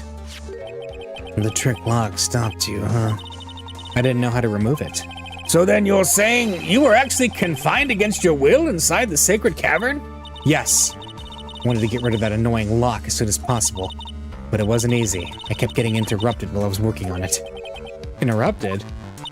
It was early in the morning, but someone came into the training hall. What? Who? Could it have been Maya? I thought the same thing, but I couldn't see. Why not? If someone had spotted me, I would have lost my chance to take revenge. So I made sure to hide myself well at the back of the sacred cavern. Warning, only 2 people could have gone into the training hall. Maya and Pearls. Yep. Pearls went there to cover the hanging scroll in gravy. Still, I finally managed to remove the lock, but I was too late. What do you mean by that? The flies had already started to gather. The bridge had been fixed and the police had started their investigation, correct? Naturally, I couldn't go out, so instead, I returned to the cavern and put the lock back on myself. I realized I wouldn't get a chance to see Maya's corpse as I'd hoped. But just then, Lady Luck showed up. Lady Luck? After that big earthquake, she showed up all by herself. The real Iris? She said she'd come to make sure the sacred cavern was all right. Stupid girl. I came out from the sacred cavern and got a feel for the situation. And I locked her away in my place. Oh, so she's the one trapped in there. Okay, that confirms something I suspect. I had finally learned exactly what had happened. It was then that I learned that the plan had actually succeeded. What do you mean, your plan had succeeded? I had misunderstood one thing, you see. That night, the one that had summoned me, I had assumed that it was Pearl Fey. Well, of course you would have assumed that. It was written in the instructions. But I was wrong. The person that had actually called my spirit back was Misty Fey, the picture book author. What? Well, that's really the only possibility, isn't it? After I lost consciousness in the garden, it was her body that was left lying there. Oh. Maya Fey. I wasn't able to kill her with my own hands after all, but even so, I made her commit the most vile sin a human can commit. And that is? Matricide. The sin of killing her own mother. No way!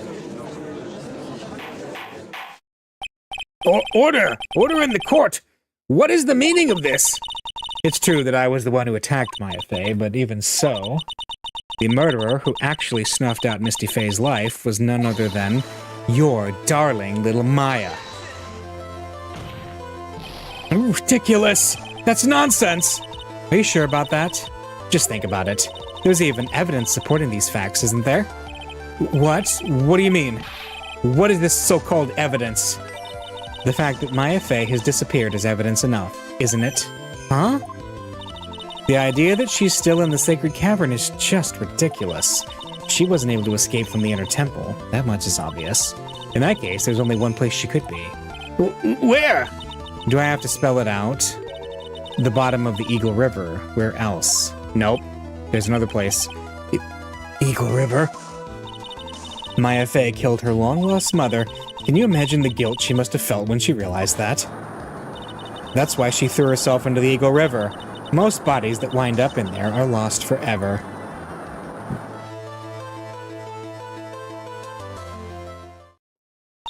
So, what do you have to say now, Beanie? Oh.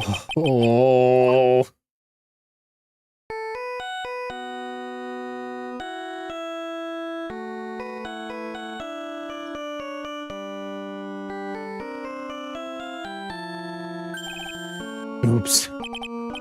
Sorry, that's my phone. What kind of ringtone is that?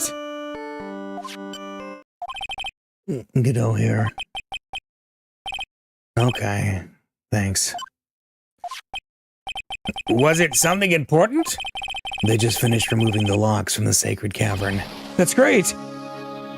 What about Maya? There was a woman in the cave. Was it Maya Fey? It was the accused, Sister Iris. Huh? Don't look so surprised. I locked her in there yesterday. I just finished telling you that. So, what about Maya? Where is she? There was no one else found inside the sacred cavern. No, it can't be. Come on, I already figured this out, man. I told you, didn't I? She's dead. No. No!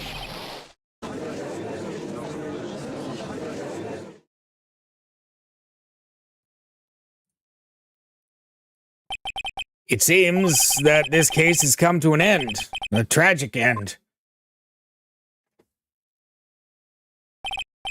Sadly, it appears the killer of Elise Donim, also known as Misty Fey, was her own daughter, Maya Fey. Nope. Overcome with guilt for what she'd done, Maya Fey jumped to her death into the raging waters of the Eagle River. Can't be. Huh.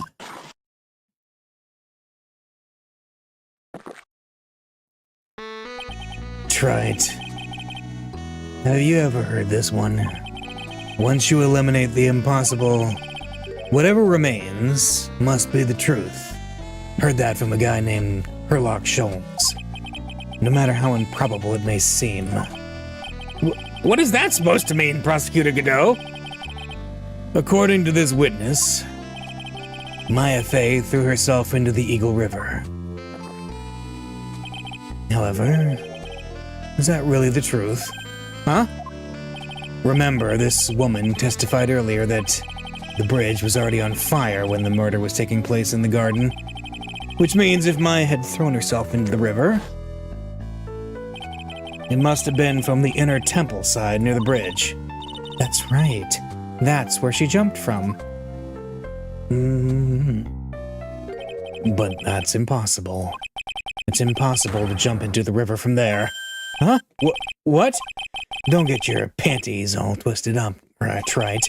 Just relax and think through the whole thing again. So it's impossible? Yes. Maya couldn't have thrown herself into Eagle River? Yes, I know why. Well, Mr. Wright, Miss Hawthorne claims Miss Fey threw herself into the river from the inner temple side. Hang on. Let me just confirm this. Yeah. Literally impossible. It's all rock. It is all rock from the inner temple side. Do you have any evidence that refutes this claim? It's impossible to jump into the Eagle River from the inner temple side. No one knows that better than this witness. What did you say? 11 years ago, you jumped into the very same river. Just take a look at this overhead map. As you can see, below the cliff on the inner temple side is a big rock shelf. Oh, you're right. She wouldn't have reached the river if she had jumped off from there. In other words, if she had jumped, we should be able to see her body in this photo. So you finally figured it out. No. Order! Order! You're just playing with me. Maya Fey's body is at the bottom of the Eagle River. There's nowhere else she could possibly be hiding. Miss Hawthorne, have you ever heard this one before? Once you eliminate the impossible, whatever remains must be the truth. Yes, just a few minutes ago. Maya Fey wasn't inside the sacred cavern. We now know that she didn't throw herself into the Eagle River. Correct. That eliminates all the most likely possibilities. Now, although it seems improbable, there's still one other place she could be, and it's what I figured out already. What? What is this one possibility you're talking about? That's obviously a bluff. So where is her dead body then? Finally, I think the pieces are falling into place. Normally, the living have no way to punish the dead. But I think there's a way to give Dahlia Hawthorne the ultimate punishment. Shall I tell you, Miss Hawthorne? Shall I tell you where Maya is this very instant? Maya is in this courtroom. There's only one possibility left. Namely, she's right here in this very courtroom. What? Maya Fey's in here? You say she's here in my courtroom? Dahlia Hawthorne, it seemed to recall that you said I had misunderstood one thing, you see. So what? But I think there's one more thing you misunderstood. What do you mean? Now tell me something. At this very moment, who is channeling Dahlia Hawthorne? Yeah. Why, that's obvious. It's Pearl Fey, that pathetic little sniveling runt. Nope. You're wrong. Pearl's tried, but she couldn't do it. I've never failed at channeling someone. This is the first time it's happened. Isn't there an explanation for why you couldn't channel a spirit? It could happen if someone else was already channeling the same spirit. Yep, I remember that conversation. Someone called me before Pearl did, but who? Pearl's even tried again on the day after the crime, but she couldn't do it. What could that mean? I think the truth is becoming clearer to you right now, correct? Ah. It wasn't Pearls that channeled you. There was someone who called you before she could. Maya. This is an easy one. Pearls couldn't do it, and Misty Fey is gone. There's only one possibility left. Come on already, I can't stand the tension! Dahlia Hawthorne, and the person channeling you right now must be Maya Fey. What? But how could that be? Remember what this witness, Dahlia Hawthorne, said about her goal? She said that her goal was to kill Maya Fey. Yes, that's right. But if Maya channeled the spirit of someone that was trying to kill her... The real Maya's body was inside you all along, yep. Well, Gramps, what would happen? Could it be? It looks like you finally understand, Your Honor. Well, I don't. What are you going on about? What I'm going on about is the reason Maya channeled you. And there's only one reason. To protect herself from you. To protect herself from me? Yes. On the night of the crime, you were only interested in one thing. Killing Maya Fey. The path back to Hazakura was closed off and there was nowhere for her to run. So then the problem became, where would be the safest place to hide? You mean that's when she channeled me? All this time, you thought you'd been channeled by Pearls. That's why it never occurred to you that Maya's hiding place was you. No, don't say that! You're saying that Dahlia Hawthorne, was played for a fool by that little whelp? Maya Fey killed herself, isn't it obvious? Sorry, but no. It would have been impossible for her to jump into the Eagle River. This was the only avenue of escape open to Maya. The only way that Maya could disappear from the inner temple. I don't believe you. A stupid little girl like that who has never been out of the real world. She could never have come up with a plan like that. Who could have ever given her such a brilliant idea? Well, me, of course. Mia? Mia Fey? It's been a long time, Dahlia Hawthorne. Oh boy. So it's true. It was you. Yes. You're something else. But what are you doing here? That hair. It's Pearl's, right? Tell me something, Dahlia. I want you to think back to that night one more time. You had just cornered Maya in the Inner Temple's garden, and then, in the final moments of the fight, you lost consciousness.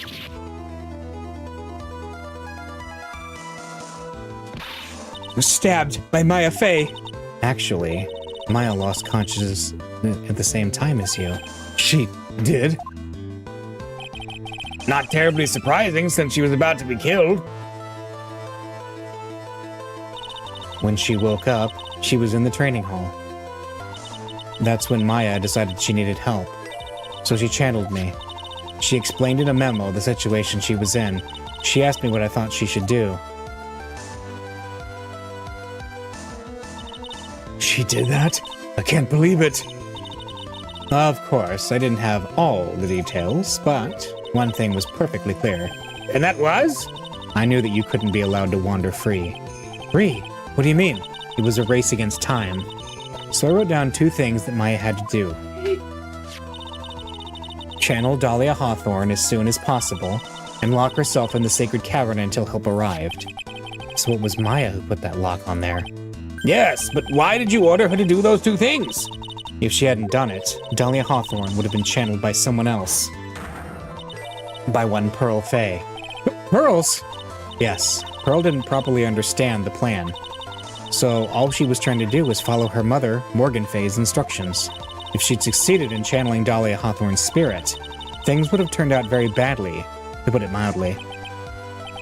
So that's how it was. Dahlia Hawthorne would have used the body of Pearl Fey to kill Maya at all costs. Yes, it certainly sounds like that was the intent all along. How dare you, I won't forget this. Why not just admit it, Dahlia Hawthorne? Your little plan was nothing but a big failure. Yes, another failure to add to the pile of shame, wouldn't you say? What do you mean by another? Think about it, Dahlia. Remember all your past crimes? Not a single one of them was a success. They all ended in failure. What? How dare you? 11 years ago? The fake kidnapping? Your very first crime?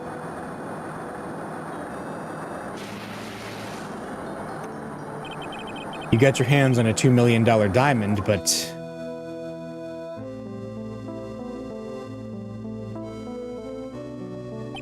after Terry Falls escaped and went to meet with Valerie Hawthorne, the truth was exposed. Shut your mouth, that wasn't my fault. It was because of that stupid oaf of a prisoner and that weakling of a policewoman. And then, 1 year later, you tried to kill me. Well, I'm still alive, but... you wound up killing someone else.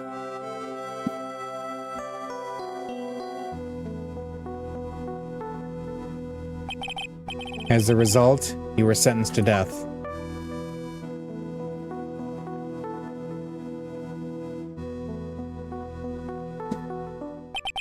It's one stupid move after another for you, but it's no longer funny. You put that smug, happy-go-lucky smile off your face. And now this. You've messed up again. You let Maya Fey escape, even though she was right there in front of you. Mia Fey. Mia Fey, Mia Fey, Mia Fey! You spinster! I was supposed to kill Maya Fey like I swore I would. And if only you hadn't gotten this spiky-haired jerk the guilty verdict, I would have been hanged to death. True. But I think you finally understand, Dahlia Hawthorne. You will never defeat me. What? What did you say? Whether you're alive, dead, or somewhere in between, you will never defeat me. As long as I'm around, you're destined to lose for all eternity.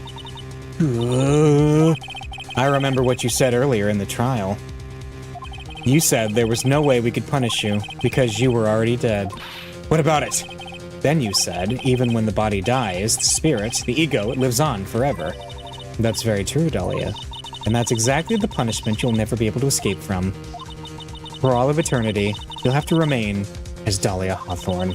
A miserable, pathetic, weak creature who could never win at anything. And for you, there is no escape from that. No hope of freedom. Since the day you were executed, the narrow bridge that once stretched out in front of you has burnt to a crisp. You're wrong. It can't be. How could I lose to the likes of you? It no longer matters. I don't care whether you win or lose anymore. The only thing I want is for you to come out of Maya's body right now.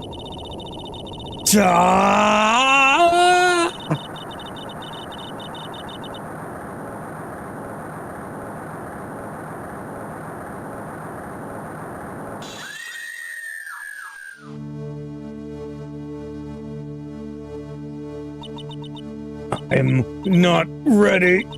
Not ready to go.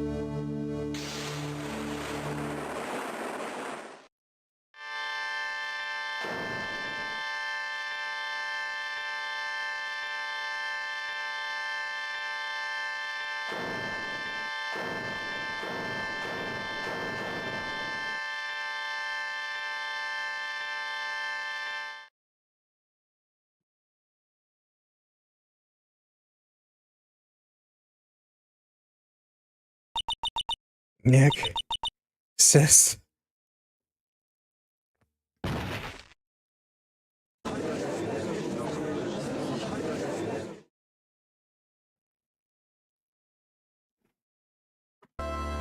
Now then, I assume you are the real Iris? Yes, I was just rescued from the sacred cavern. I must say, you and your twin sister are indeed identical from what I can see. In any case, it appears that everything has finally been cleared up. Mr. Godot, what happened to Dahlia Hawthorne? If you ask me, Your Honor, it looks like she went back to the hell she came from. It seems that Misty Faye wasn't the only victim of this crime. Maya Faye, as well as the young Pearl Faye, were also victims of this wicked and selfish plan. Yes, Your Honor. The tragedy of Medium Valley has finally come to an end, it seems. It would be best for everyone if no further attempt was made to channel that spirit again. Your Honor. Yes, what is it? About this whole spirit medium thing. It's almost weird how comfortable you seem to be with the concept now. Well, to be frank, my younger brother's quite judgmental. He often criticizes me for not studying hard enough. That's why I made a concerted effort to study up on the Kurine channeling technique. We just need some common sense spirit summoning control. That's right. Hey, isn't that the New Year's issue of Occult? I've seen quite a few things in my many years on the bench, and in all that time, I finally learned this one thing. Each case is different. It takes place in its own world, if you will. In order to fully understand that world, first, we have to immerse ourselves in it completely. And that's where my brother and I used to differ. Never thought of it that way. At any rate, it's time to pass judgment in this case of Iris of Hazakura Temple. Objection!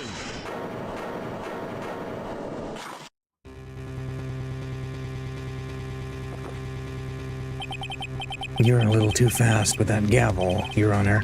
What do you mean by that, Mr. Godot? This trial, it isn't over yet. That's what he means. What? That's right. Remember what Miss Evil Spirit said in her testimony? Huh? Dahlia's testimony? I caught up with her in front of the stone lantern. Yeah, she was the one who was stabbed. Strange, but she doesn't remember what happened. I think I was the one who was stabbed, yep. Just as Dahlia Hawthorne was about to attack Maya, she was stabbed and killed by someone. Yes, that's right! The person that was ultimately killed was the spirit medium that channeled Dahlia. At least no, Misty Faye. But who killed her? We still don't know who did it. This isn't over?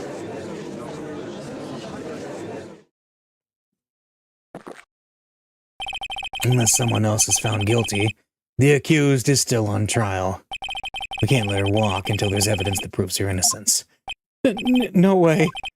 But this court isn't prepared for any further testimony. Prosecution is ready to call our final witness. Final witness? This one will clear up the whole mystery. The mystery of who killed Misty Faye. Indeed. Is it really all right, Mr. Prosecutor? Of course it's all right. Madam Attorney. Very well then. Who is this final witness? Isn't it obvious? There's one person who saw the whole event, and we'll put the final dagger in this case. Someone who saw the murder take place? The very person who saw her mother killed in front of her own eyes. You mean Maya? You can't. She can't testify after what she's been through. We need to find the truth.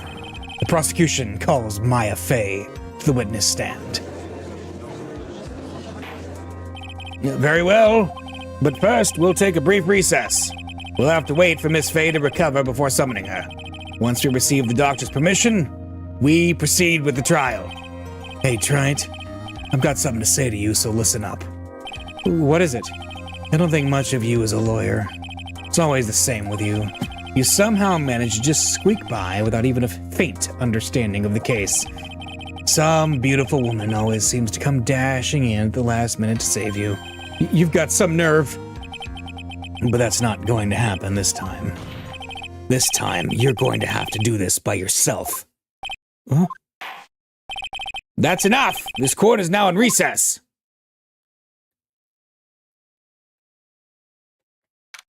February 10th, 2:56 p.m., District Court, Defendant Lobby number 1. I'm truly sorry about everything. You were working so hard to defend me, but I was missing all day, and we didn't even have a chance to talk. She's right. When I met Iris at the training hall yesterday, they had already switched places, and Iris was inside the sacred cavern. I wanted to at least be in the defendant's box today to root you on. Well, it wasn't your fault. You were locked up this whole time. There's something more important than that, though, and I have to ask you, why did you help your sister out as much as you did? Huh?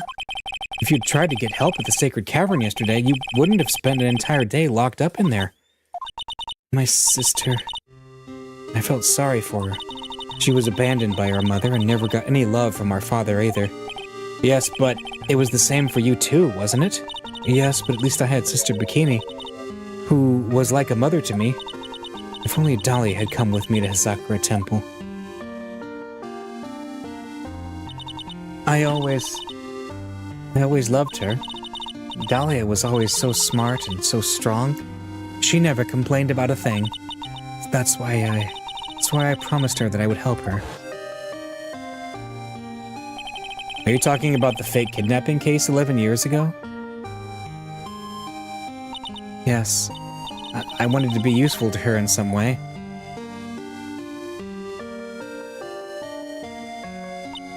But, as usual, I was too cowardly. At the last minute, I ran away. Because of that. Dahlia's stepsister Valerie ended up... That was the case that wounded Mia so badly.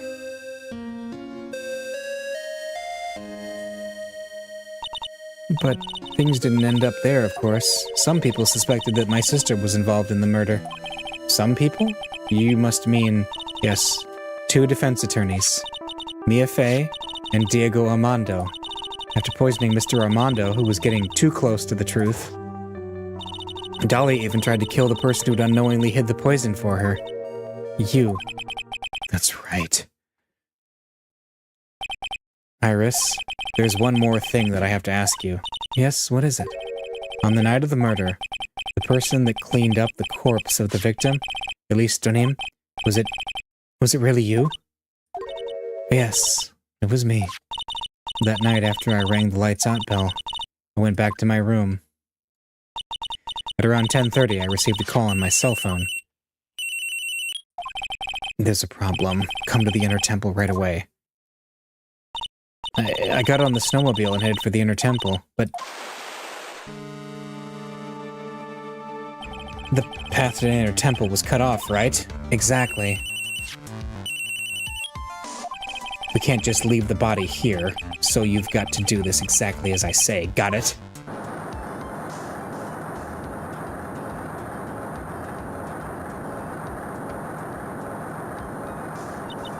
It was me. I was the one that received her body. The murder weapon had been left in her body so she wouldn't bleed too much. The staff that Mystic Elise always held. I knew it. So the actual murder weapon was the staff. Yes, that's right. I brought the body back to Hazakura Temple on the snowmobile.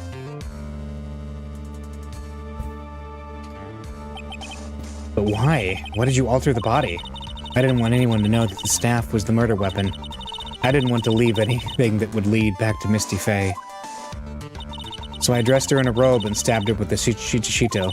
I wiped the blood off the staff's blade and left it next to her on the ground. Iris, just tell me one last thing. Tell me the name of the person that called your cell phone. The real killer. I'm sorry, Mr. Wright. I can't do that. I can't say who did it. I see. The actual murder weapon. Okay. Defendant! Yes? The judge is calling you. He wants you to see you in his chambers. He has some questions about Dahlia Hawthorne. All right. Well then, I'll see you later.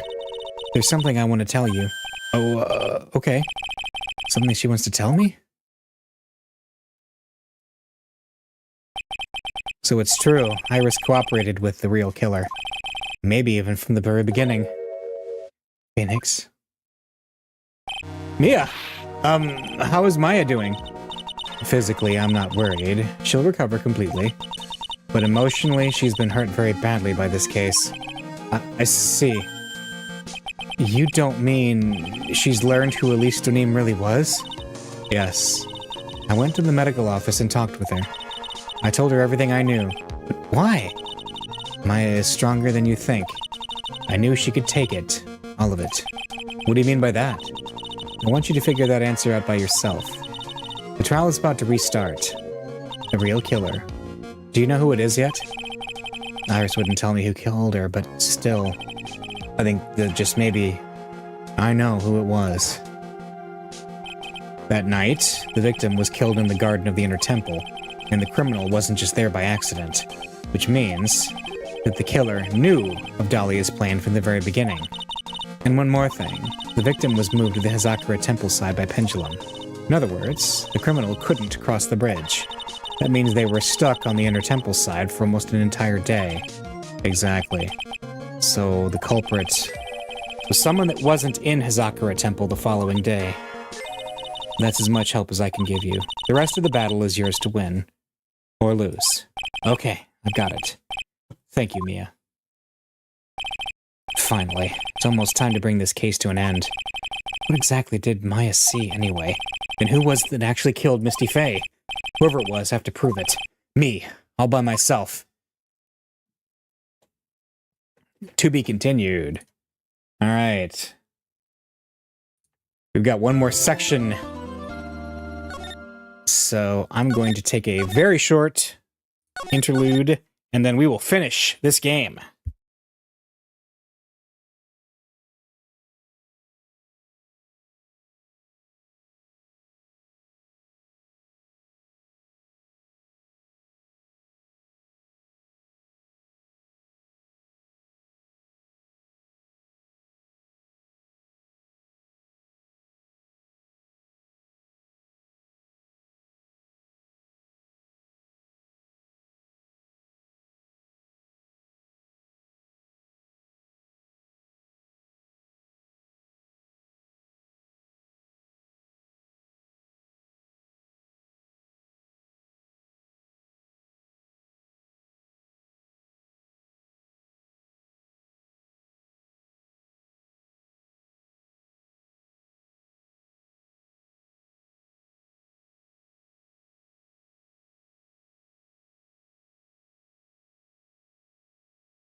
All right, here we go.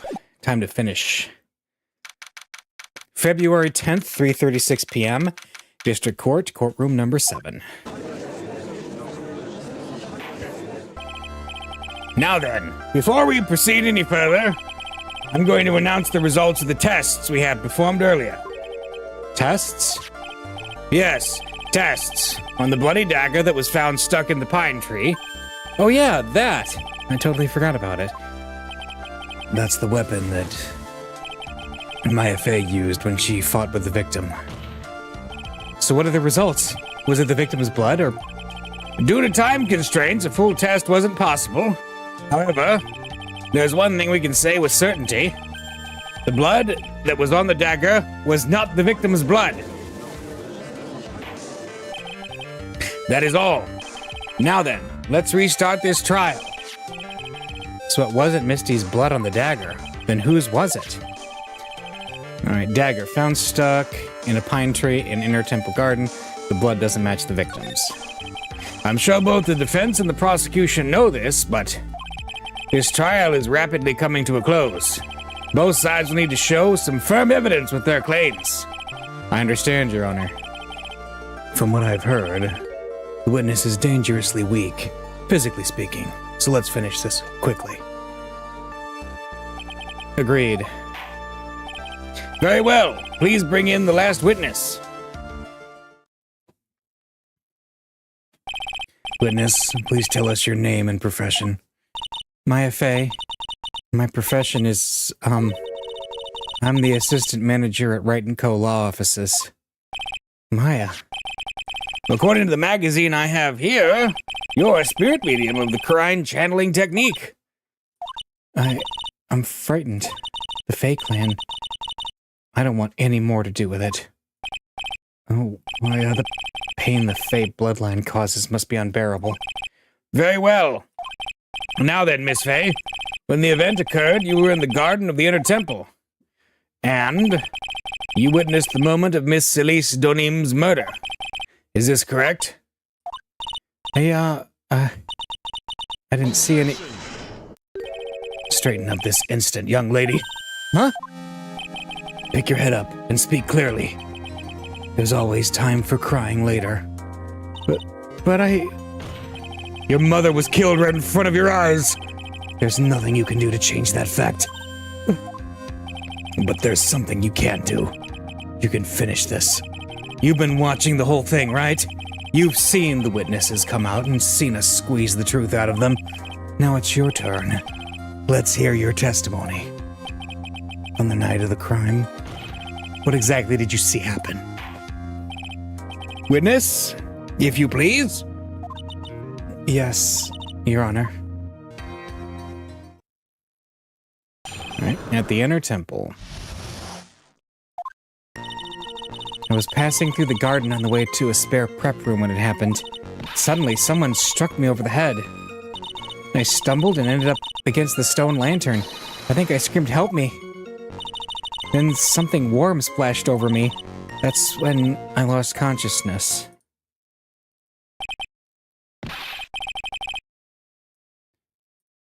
So we were struck on the head.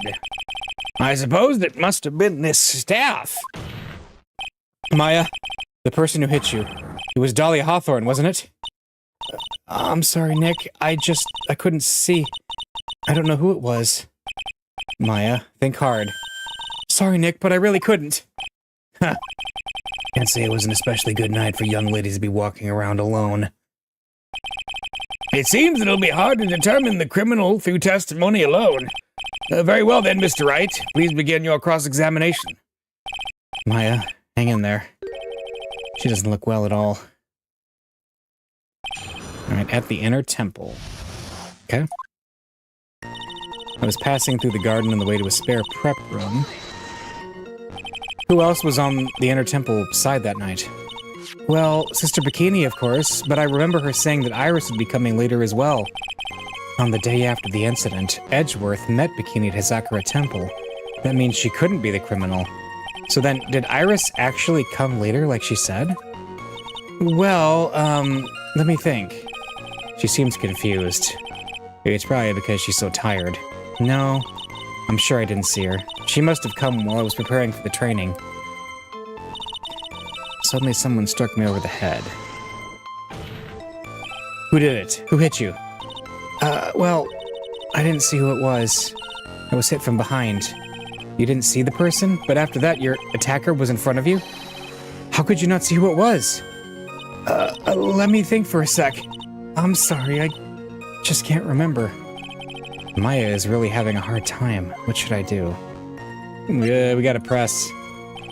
Come on, Maya. This isn't making sense. Why didn't you see this person? Well, let me think. It was, Oh yeah, that's right. It was dark. That's it. It was dark? It's not good to have too much light around when someone is undergoing spiritual training. Well, come to think of it, there was earlier testimony to that effect as well. So it was dark in the garden on the night of the crime. Which is why she didn't see her attacker. I thought maybe she was trying to hide something, but I guess not.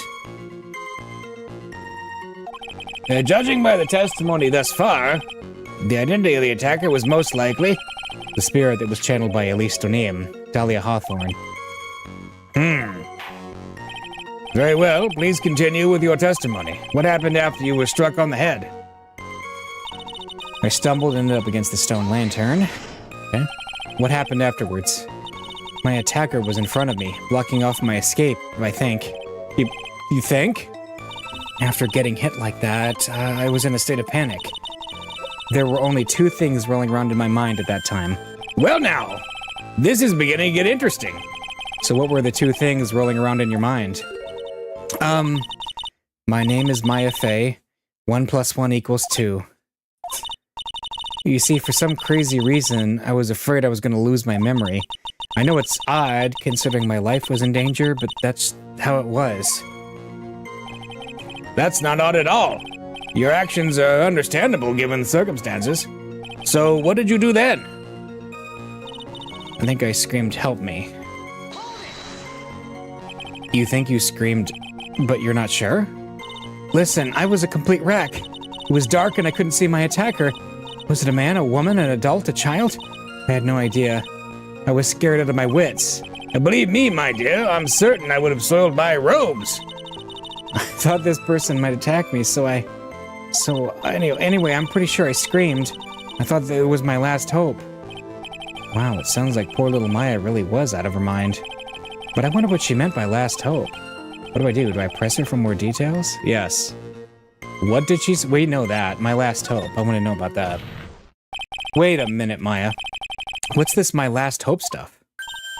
What? What do you mean by your last hope? No, that's what you said. You said my last hope. Huh? What? I said what? Look, you were facing an attacker that you couldn't see and you screamed, right? You screamed, "Help me?" Yeah. But you testified that you screamed that because you thought it was your last hope. Oh, well, you know, that's like... What do you call it when that happens? Maya's not doing so well up there. Oh, yeah, oh, that's right. I remember now. I was facing my attacker, but that's not who I was screaming at. What did you just say? Yeah, that's right. It was the person behind my attacker that was yelling at. That's who I was screaming for to help. Ah! What is it now? I messed up. I didn't mean to let that slip out. Huh?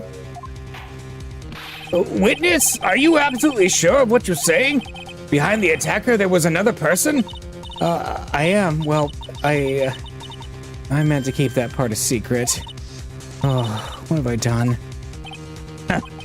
It takes a ton of pressure to make a diamond. That's what I always say. A ton of pressure. You're in a court of law here. You can't make things up. We try to hide things in this chamber. Witness, the information you just presented is vital to this case. I want you to add it to your testimony. Alright, so... I could see a man behind my attacker, by the light of the stone. Wait! Wait! The stone lantern was not lit the night of the crime. So there was a man standing behind your attacker? Yeah. That man, he's the killer. He stabbed her from behind. He's the one who killed Elise Donim, otherwise known as Misty Faye, your mother. The killer? Maya, you know who killed your mother, don't you? What is the meaning of this, Mr. Wright? To be frank, Your Honor, I think she's in shock and quite confused. That's why she hasn't noticed the huge problem with her testimony. What do you mean? What problem? Maya, on the night of the crime, that stone lantern was out of commission. Huh? What? It's true. There was no light anywhere in the garden that night. No! Order! Order in the court! Mr. Godot, explain this! Add the pureness of milk to the perfect, clear darkness of coffee. Stir. And that is the state of the witness's mind right now. A cup of cafe au lait. Cafe au lait? Is that even legal? What? Mr. Trite's words are the milk, and you are the spoon, Your Honor. I'm a spoon? I am no spoony bard, I'll have you know. Oh no. Oh no. You must have noticed it too, Trite. Yes, it is. That's a fantastic reference. This witness's mental state is highly unstable right now. It's not hard to understand why she would make a little mistake like that. Sorry, but that's not gonna cut it. What did you say? If there truly was no light in the garden, then there's a fatal contradiction in the witness's last bit of testimony. Nick? May I? Recall the witness's statement about her attacker. She said that she didn't know if it was a man or a woman, an adult or a child. And yet, the witness could describe a person that was standing behind her attacker, and she quite clearly described him as a man. In other words, that would have to mean that Maya actually saw our mystery person, despite it being so dark that she couldn't see the face of her own attacker. No! Order! Order! What in the world does this all mean, Mr. Wright? Are you saying Miss Faye saw the real killer under pitch-black conditions? Trite, do you have any idea what you're proposing? How could she have seen in the dark? There was no other light source at the scene. There are some things that you can only see in the dark, Mr. Godot. Maya, you did see who the killer was in the dark, and now you're trying to cover for him. Cover? For the man that killed her mother? There's only one conclusion I can draw from this. You know who this man is. Please, Nick. I don't know anything. Please, I'm begging you. You talk a good game, Trite. But let's see if you can walk the walk. It was pitch black. So what could the witness see? I'm calling your bluff. No, Nick, don't. Please, stop. Maya's dead set on protecting this guy, the man who murdered Maya's long-lost mother. But I can't let him get away with it. I'm a lawyer, an officer of the court. I'm here to find the truth. All right, Mr. Wright, time to show us what you've got. Who was this person that you say Miss Faye saw in the darkness?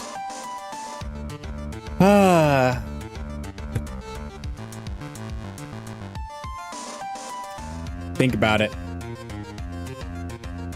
Who was missing mysteriously after the crime, and who has a particularly unique feature that could be seen in the dark?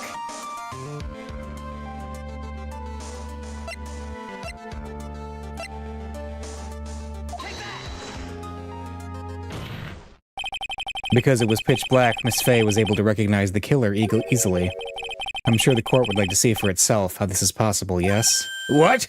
But how do you propose to show us something like that? It's easy. We just need to recreate the conditions of that night. Conditions? Your Honor, the defense officially requests that all the lights in this courtroom be turned off.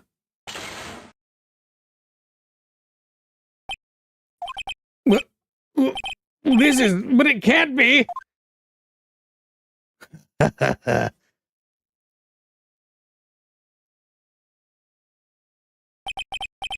That was a nice bit of deduction. That's right.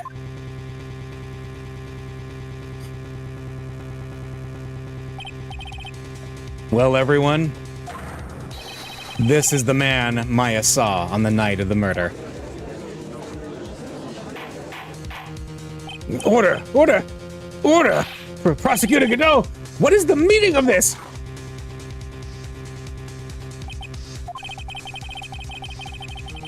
I guess guessing it was Gumshoe because the salary deductions are visible from space. Surely you must be shocked to hear yourself accused of such a thing. Why aren't you denying it? Your Honor, you're asking the wrong person. What do you mean by that? If you've got a question, ask the witness. That's one of my rules. Well, Maya, how about it? What you saw that night? Was it 3 glowing red lights? Well, witness, answer the question. You're wrong. I never saw that. Maya! I thought the person that stabbed my mother was a man, but for a totally different reason. What? Witness, Mr. Wright, what the... Stop your chattering, Your Honor. Chattering? If it's worth asking, ask the witness. That's one of my rules. All right. Well then, let's continue with the testimony. Please tell us how you knew the killer was a man.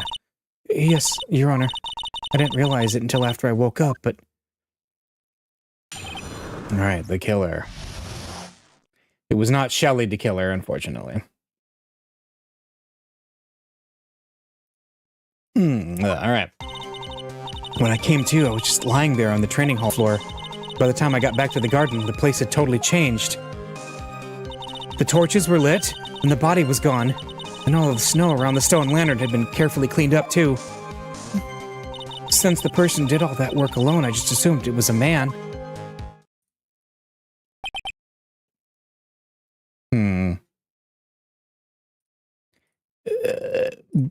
But the killer cleaned up everything around it, but they didn't clean this.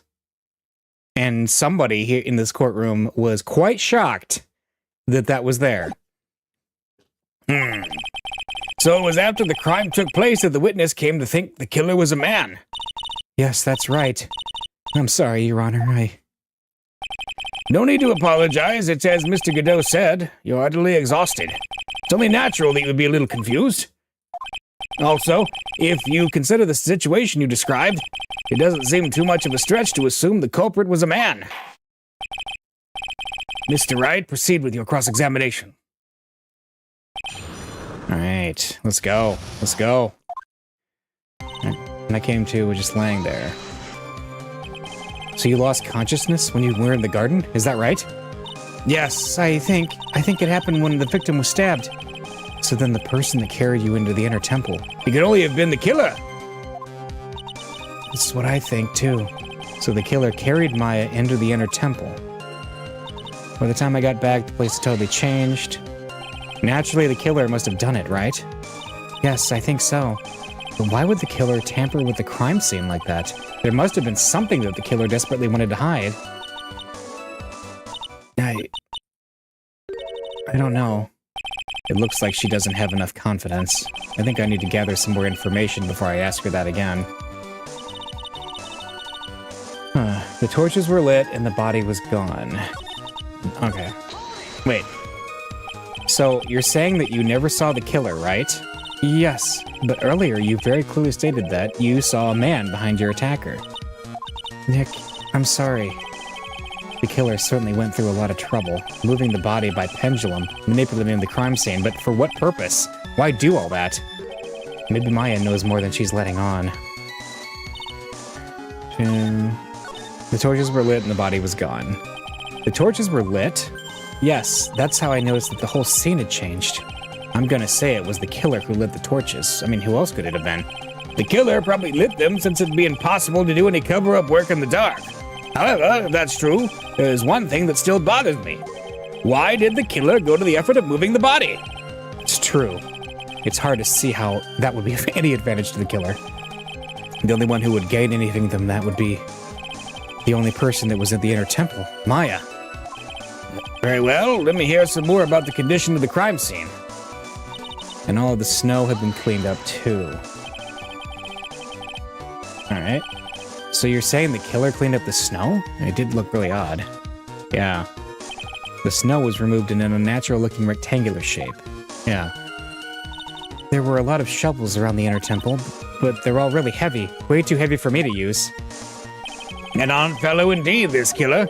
Why on earth would anyone want to take snow away?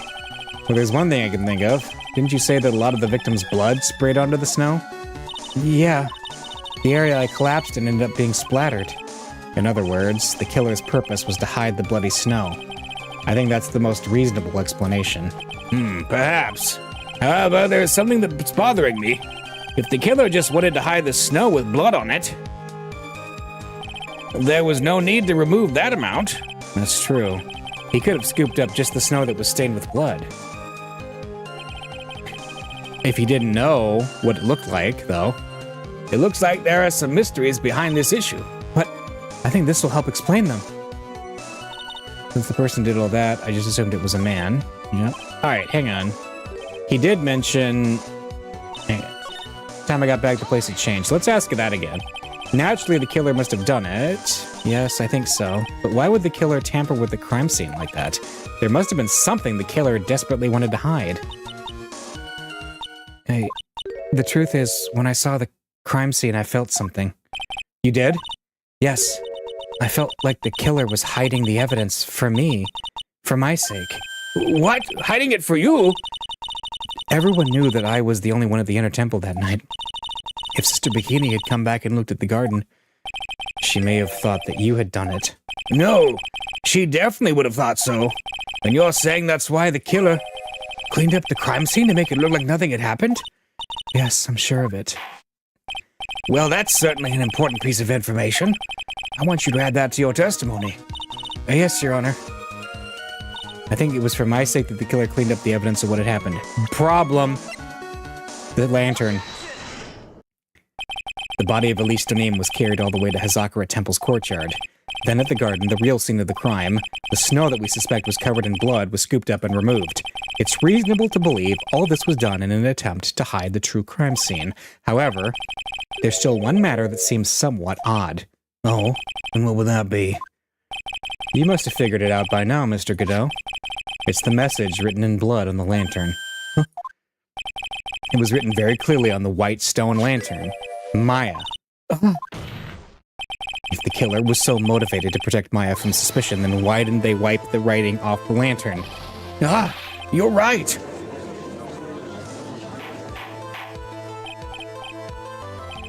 But Mr. Wright, isn't it a fact that the killer was trying to cover up the crime scene? Indeed, but it doesn't make much sense to move the body and remove the bloody snow, then not wipe off the most incriminating thing of all, the bloody writing. But if that's the case, do you have an explanation for the killer's mysterious behavior? Yeah. Why would this killer move the body and remove all that snow, but then leave the bloody writing on the lantern? I don't know what the killer's plan was, but it's a fact that the killer left the writing on the lantern. There must be a reason for it. Well then, Mr. Wright, let's hear your opinion. Why did the killer leave the message written in blood on the lantern? They didn't notice it. Prosecutor Godot, earlier in this trial, you gave me some good advice. Once you eliminate the impossible, whatever remains must be the truth. Maybe you're not as dumb as I thought. The real killer wanted to disguise the fact that a crime had occurred there. If that's the case, they wouldn't have left the bloody writing on the stone lantern on purpose. Therefore, it must mean that they didn't notice it. But that doesn't make any sense. The torches were all lit and everything. There's no way any normal person would miss something as glaring as that. You're right. There is no way any normal person would. What? What are you trying to say, Mr. Wright? There's only one person involved in this incident who could have missed seeing the bloody writing altogether. And who would that be? Who was the person that could have failed to notice the bloody writing? We did this already.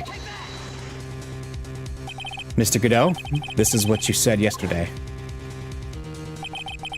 Eyesight's messed up. Can't see everything. Yep. You can't see everything? Is that correct, Mr. Godot? This lantern was submitted as evidence today. I would like the court to think back to the moment it was first presented. He was shocked to see it. Yes. Yeah, he denied it. Yep.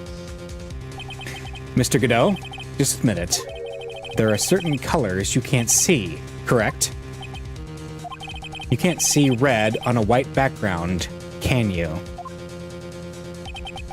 That's right. We went through this once before, during the poisoning case at Trilogy. Yep, he didn't notice the bloodstain on the apron. Yep, he totally missed it. Yep. You could see the coffee on the white apron, but you couldn't see the ketchup, because it was red. It's strange. In a black and white photo, those letters would have appeared black to me. Yes, he is. I wonder, why am I the only one that can't see them? So then, Mr. Godot, are you admitting it? Are you admitting that you can't see the red writing on the lantern? Hey, Gramps. Didn't you know? That's the reason why I don't drink red tea. I wasn't sure about it until now, but I just can't believe it. Prosecutor Godot is the murderer, but there's no going back now. I've finally figured out the truth. Mr. Godot, the defense at this time formally accuses you. You are the murderer of Miss Elise Donim, also known as Miss Misty Fey. It's hard to believe this may be true. However, once again, Mr. Wright has brought up a disquieting fact about you.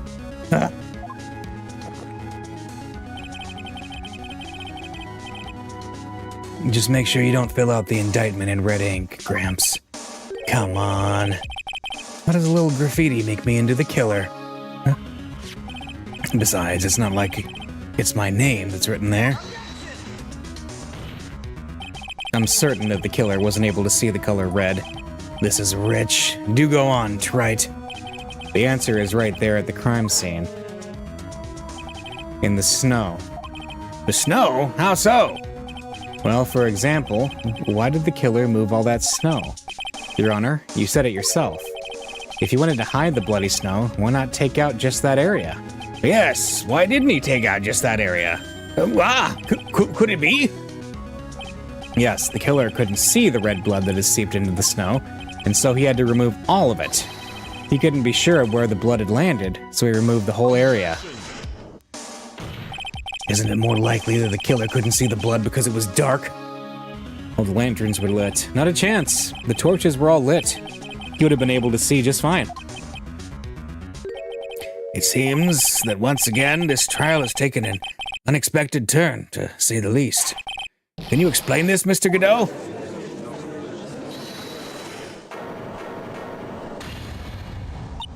Wait just a minute. Maya. What is it, witness? Mr. Godot, he isn't the killer. After all, he didn't even come to the Inner Temple until 2 days after the murder took place. He didn't show up until after that old bridge got fixed up. Maya? Huh? You can't testify to something like that. Why? What do you mean? I may not look it, but I'm... Ugh! After the murder happened, you didn't even exist. She didn't. I'm afraid I don't follow. Are you senile, old man? We established this just a little while ago. After the murder, this witness was unconscious for a long time. Because she was channeling Dahlia Hawthorne. Oh! That's right. Please, Your Honor, let me add to my testimony. Nick, please, listen to me. Maya, do you plan to cover for Godot no matter what the cost? If that's the case, then I've got no choice. Your Honor, let's hear her testimony. If it means we're going to hear the whole truth, I say we shouldn't silence her. Nicely done, Wright. Very well. Let's hear the witness's testimony. Please tell us what happened at the Inner Temple after the murder. Yes, sir. After I woke up, I began channeling and my spirit left me, as it were. But little Pearlie was there at the inner temple, too. After the incident. Okay? Pearlie was also stuck on the inner temple side that night. The next morning, she looked around but couldn't find anyone. The next day, when the bridge was finally fixed, she was in the spare prep room. That's when Mr. Godot arrived at the inner temple for the first time. He found Pearlie first and cheered her right up. He did, huh? Who is this Pearlie? That's my little cousin, Pearl Fay. So when did you hear about this?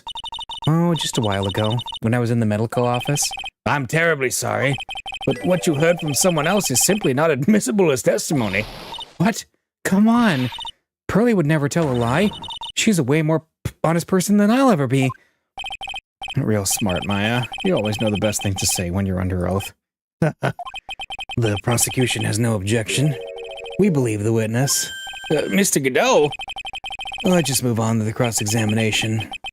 If the defense has no objections. This is highly unusual, but, well, Mr. Wright?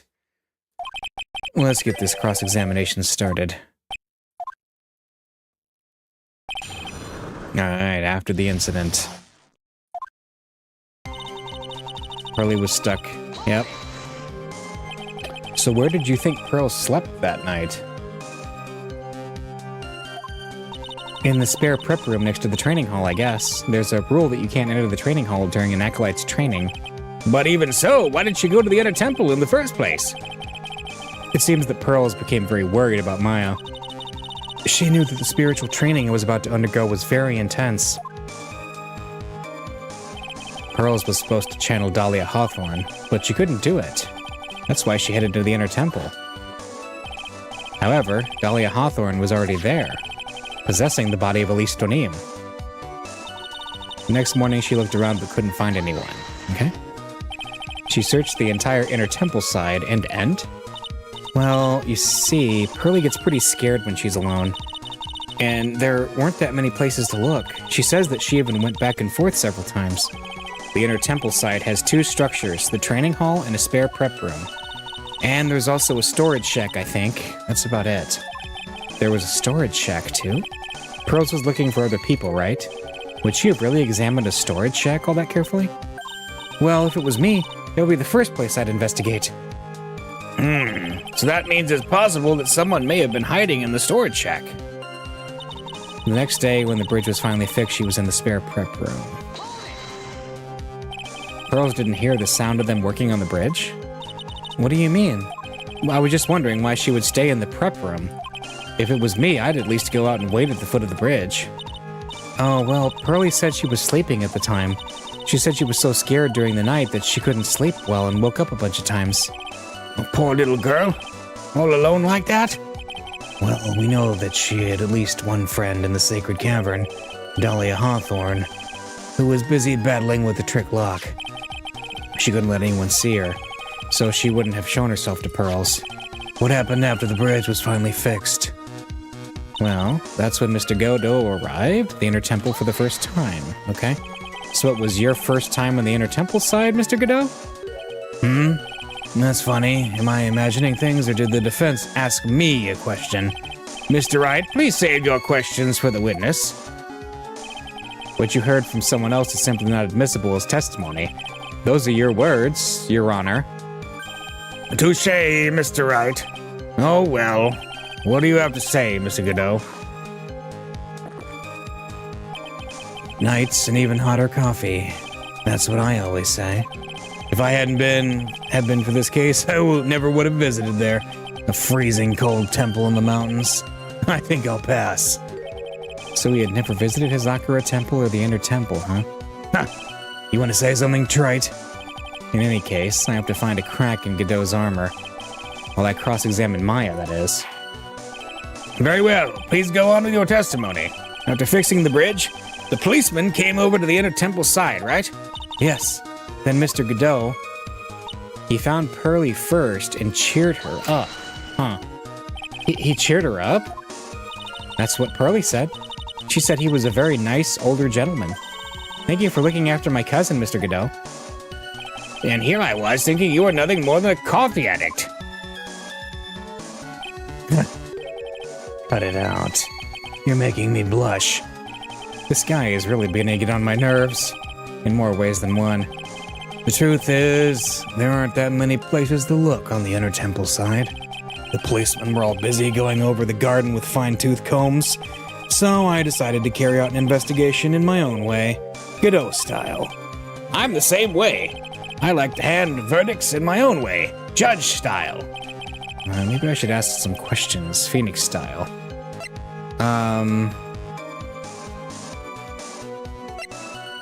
Godot's investigation, yeah. You said that you conducted an investigation of your own? Did you find anything? It looks like my investigation went about as well as yours, Trite. After all, I did miss the bloody writing on the lantern. Well, I didn't miss it, so speak for yourself, Goggles. The only odd thing I discovered was the beauty in the training hall.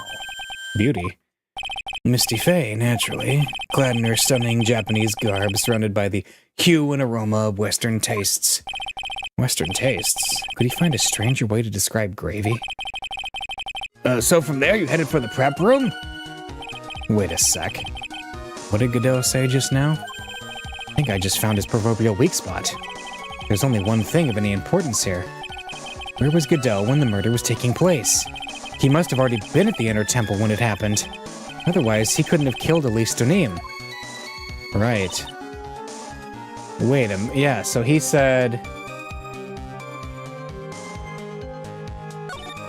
Hang on. He arrived at the Inner Temple for the first time. But this was obscured... How did he know it was Misty Faye? Because it's totally defaced. Yeah. Mr. Godot, the first time you crossed Dusky Bridge and went into the Inner Temple was long before the murder took place. What do you say that? Because you just made one fatal slip-up. The training scroll and the training hall. Hanging scroll? But Mr. Godot's right. That scroll shows a picture of my mother. Maya, I know you know who it is, but here's something you didn't know. By the time the bridge had been repaired, 2 days after the murder, the hanging scroll in the training hall looked like this. What's that wonderfully delicious smell? The morning after the crime, someone covered it up with gravy.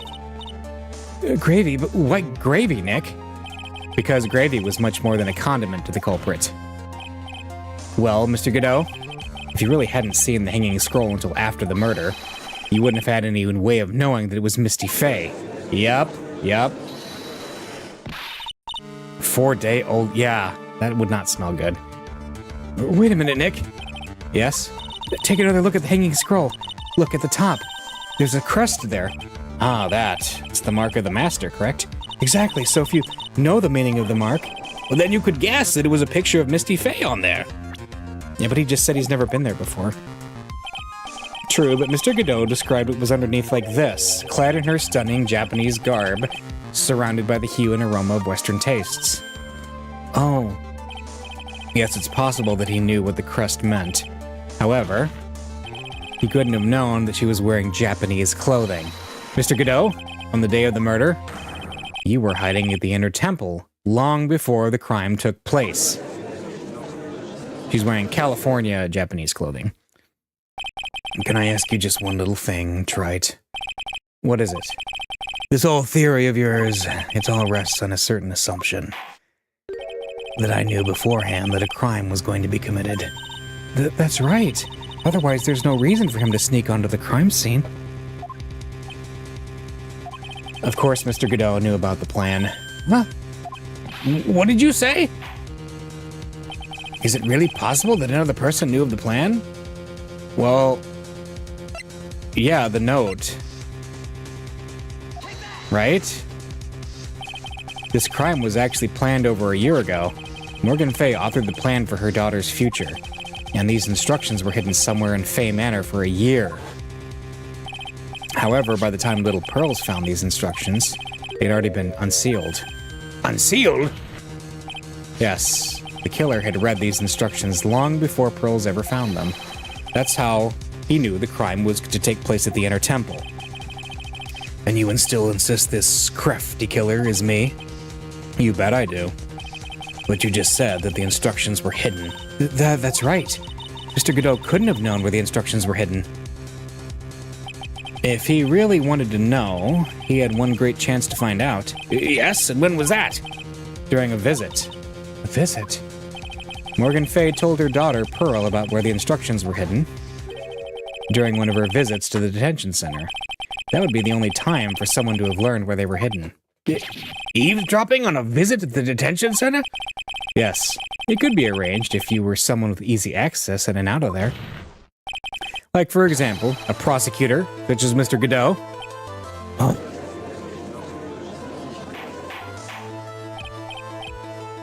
Order! Order! Order! Mr. Godot, you're under fire again! This murder could not have been carried out without prior knowledge, and you were the only one that could have acquired this information before the murder.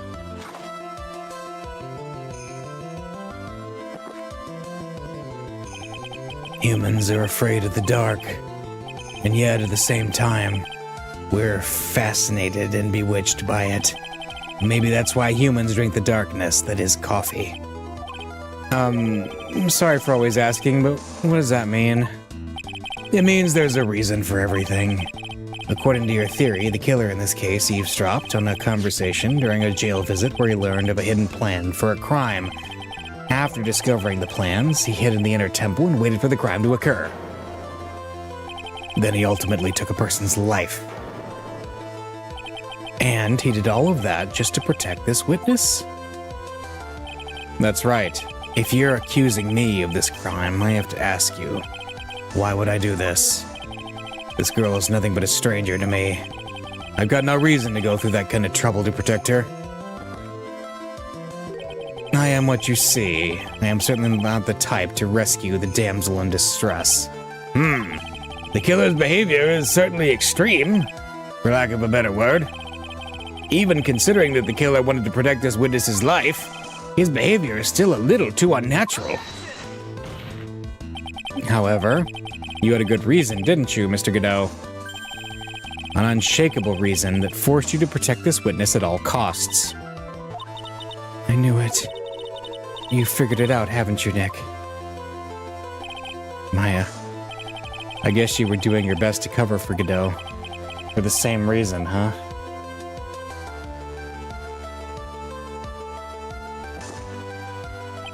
Okay, Trite, I'm all ears. Let's hear it. It's very simple. Maya Fey is a lot more than just a stranger to you. What's this? There's one person who lies at the very center of this whole story. One person that ties you and Maya Fey together inextricably. And it's Mia. And there's a very good reason why Maya Fey's life is so precious to you. After all, she is Mia Fey's only sister. Mia Fey. You once worked alongside her. That was when you were a defense attorney. Wait a second here. Mr. Godot is a defense attorney? With your Honor's piercing intellect, you must have figured it out by now. The real name of this man who calls himself Godot, his real name is Diego Armando. What? Isn't that right?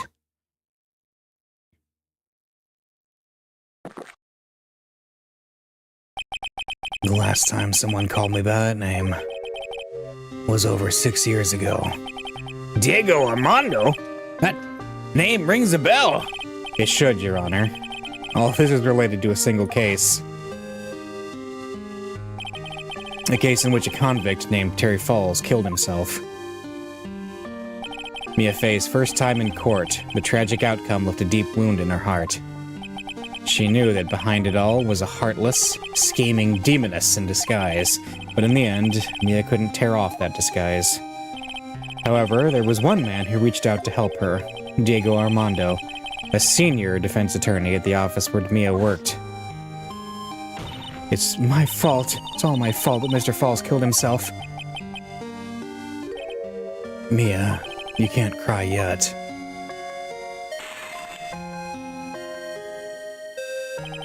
The only time a lawyer can cry is when it's all over.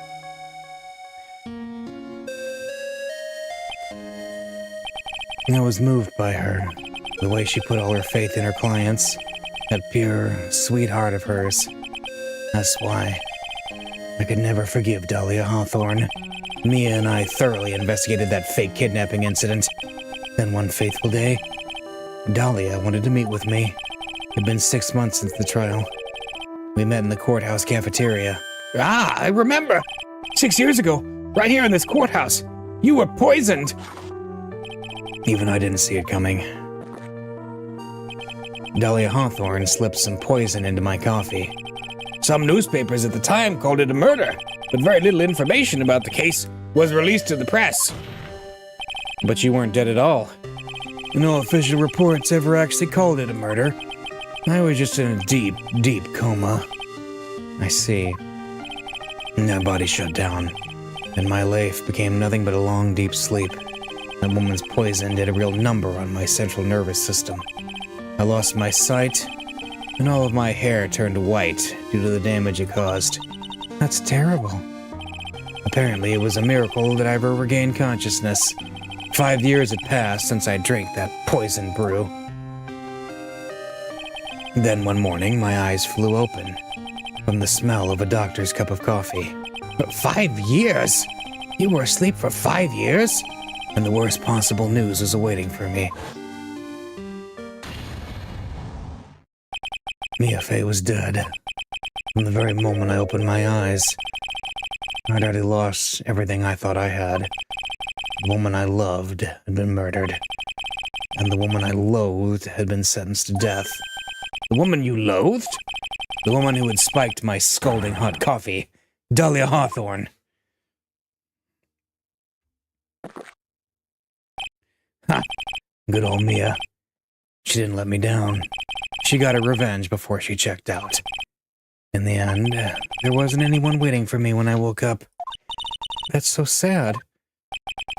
For someone like me, for someone who had slept away their best days, there were only 2 reasons left to live. And it was for those 2 reasons that I decided to become a prosecutor. If I may ask, what were your 2 reasons to live? The first was you, Wright. Huh? Me? If I hadn't drank that stupid poison, Mia Fey would never have died, much less the way she did. You were the only one who was there to protect her. But you let her die. It was all your fault.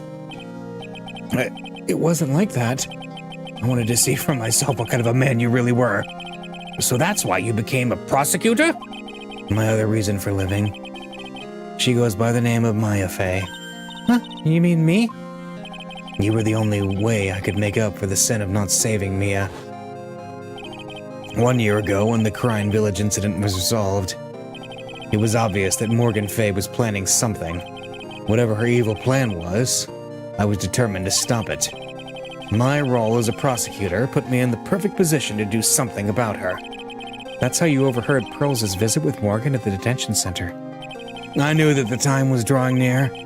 Since I knew the plan, I thought I could foil it. My goal was to outwit the plan. I thought if I could do that, I could keep that girl from being caught up in it. That makes sense. If Pearls had known that the actual purpose of the plan was to kill Maya, she never would have helped out. Finally, the day of the plan was drawing near. I contacted both of my accomplices. Accomplices? Iris of Azakura Temple and Misty Fey. I especially needed the help of Iris. She was to take the fall in my backup plan in case we couldn't control Pearl Fey. But how did you contact my mother? She had been missing for almost 20 years. Officially, yes. What? What do you mean, officially? You've heard about it, haven't you? About the strong ties between the main family and the government?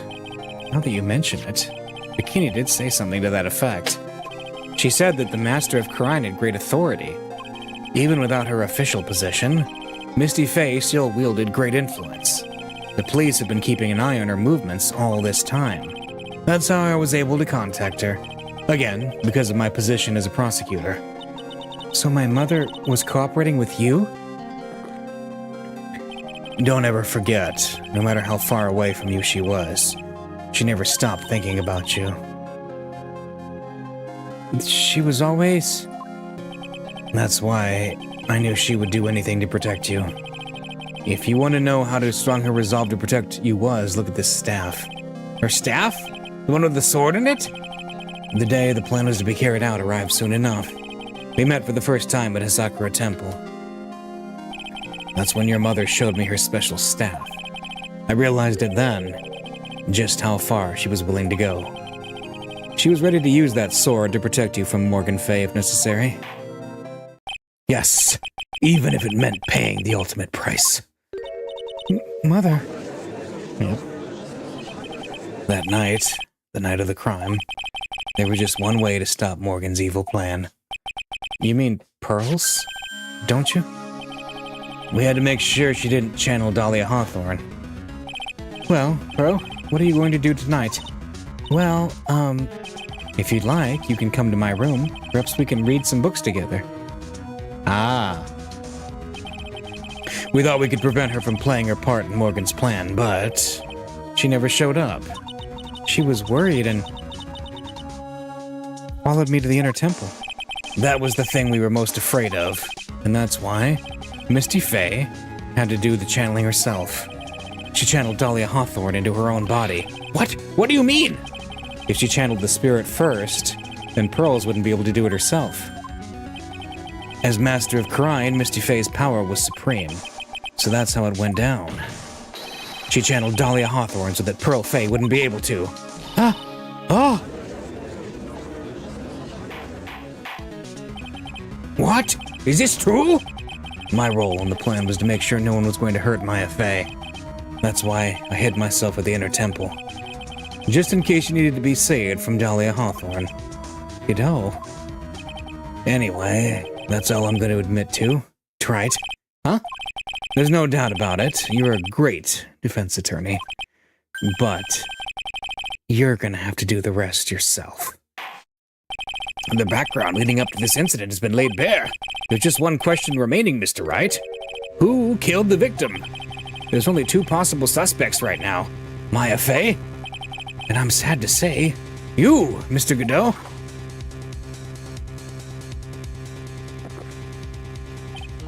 Well, Trite, if you're the real deal, then finish this thing once and for all. Show us beyond a shadow of a doubt that you can finish this on your own. No, Nick, please don't. Maya, I heard the whole thing from my sister in the medical office. That's why I have to protect Mr. Godot. I can't do it. Can't testify against him. After all, he's the man who put his life on the line to protect Mia, and me too. Maya, I know that. Nick. But even so, it doesn't absolve him of his crime. Please, Maya, testify. Miss Fay, your testimony, please. This is the final testimony. Don't bother trying to hide anything, because I'll know. I want to hear the truth from your own lips. I understand. I'm sure you're right. I'm ready now, Nick. All right, young lady. Tell us about the moments before you lost consciousness. What exactly happened at the time of the murder? The time of the murder. Here we go. Just before it happened, I think I saw some red lights, 3 of them.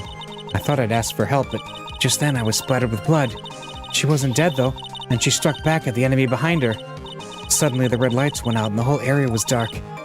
Just at that moment, there was a horrible scream. Right after that, Dahlia collapsed and lost consciousness. A horrible scream. Oh!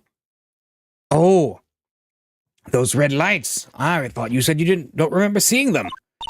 I'm sorry. I thought I saw them, but then they disappeared all of a sudden. Things break, Trite. Even the best of theories. Who was it that stabbed Misty Fay? It looks like you still can't prove it. Maya is telling the truth this time. I know it. The rest is up to me. Well then, Mr. Wright, proceed with your final cross-examination of the witness. All right. There's one statement that I think I need to... Just before... Okay. I thought... Hang on. This. Horrible scream. What do you mean by just at that moment? Do you mean the moment when the red lights went out? Yes, that's right. The scream that you heard then, was it Dahlia Hawthorne? I don't think so. I'm pretty sure it was a man's voice. Whoa. What? Godot was stabbed by that sword that they found. So then that scream came from the killer? That's gotta be it. I think Dahlia Hawthorne must have taken the blade and attacked the killer with it. No. Not that blade. This one. The dagger. The blood does not match the victim's. And then the killer let out a scream of pain, eh? After that, the killer stole the blade back and delivered the final blow, I guess. Well, Mr. Wright, it seems to make sense to me. It sounds like a reasonable deduction, but I still kind of wonder. I think there's a contradiction. I'm sorry to say this, but that interpretation would create an enormous contradiction. That makes sense. After all, my deductions are almost certainly never correct. Okay. Okay. Remember the testimony she gave before the killer let out a scream. Maya said she had already been spattered by the victim's blood. In other words, the blade in her staff had already been plunged into the victim. Oh, is that right? She couldn't have struck back with a sword that was already stuck in her body. The weapon that caused the killer to let out a scream must have been something other than the staff. Yep, and it's the dagger. If you're so sure about that, then don't keep us waiting any longer, Trite. There's only one thing I can think of. That could have been used as the weapon here. If Dahlia Hawthorne had already been stabbed in the back by the staff. I love the judge, yes. What could she have been used to strike back at the killer? The dagger.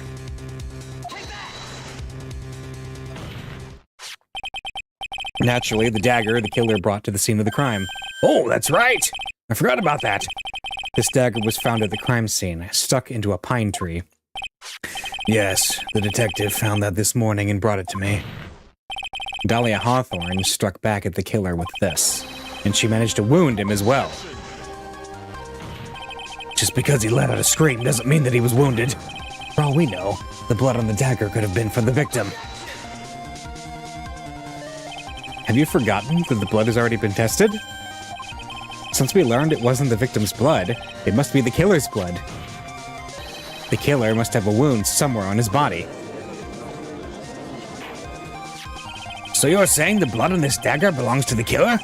Exactly. A DNA analysis of the blood would prove it beyond a shadow of a doubt. And yes, Mr. Godot, it would prove that it's your blood. Nice theory, Trite. Order! Order in the court! Is this the end? Have I done it? Even he won't be able to change the results of a scientific test. Let me ask you something, Trite. Let's say that it turned out that I was the killer. Huh? Do you really think I would be stupid enough to leave evidence like that? What? Just think for a second. This dagger was found this morning by a detective and brought to me. There was already blood on it, correct? But even so, I was the one who brought this dagger here to the courtroom. Yes, what does that prove? Well, if I really were the killer, I could have washed the blade off and then planted another person's blood on it. It can't be. In any case, there's one thing I can guarantee, Trite. That blood, it doesn't belong to me. Not a chance. What? In any event, it seems to be established that the killer was wounded. All right, witness, continue your test. Wait a minute. What's the problem? I know I probably shouldn't say this, but there's a big contradiction in Nick's explanation. Maya? This dagger, you said that it wounded the killer. That's right. But, if Mr. Godot had really been cut with the dagger, his clothes should be bloody or have a rip in them, right? Maya, maybe he just changed his clothes? That solved the contradiction pretty easily. What are you talking about? It's not that simple at all. Remember back to the day of the murder? Everyone that was on the inner temple side got trapped there. Ah, that's right. And once the bridge was fixed and the police headed for the inner temple, Mr. Godot was already there waiting for them. He never had a chance to change his clothes. Ah! Order in the court. What the witness says is... Well, maybe he brought a change of clothes with him. But no one could have predicted the lightning strike that shut down the bridge. Why would anyone have brought a change of clothes? Did the judge take smart pills during the last recess? Well then, maybe the killer took off his clothes before he committed the murder. That way he couldn't get any blood on them. That's impossible, Wright. You know how cold it gets up there late at night. After a few minutes with no clothes on, you'd be frozen solid. That's a great, yeah, okay.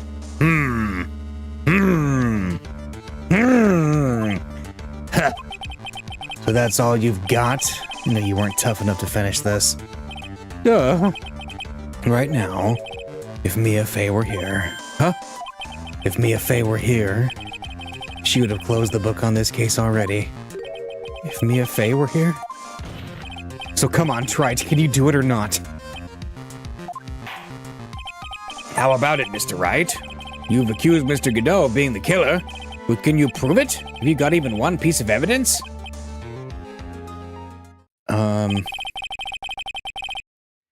The question isn't whether I can prove it or not.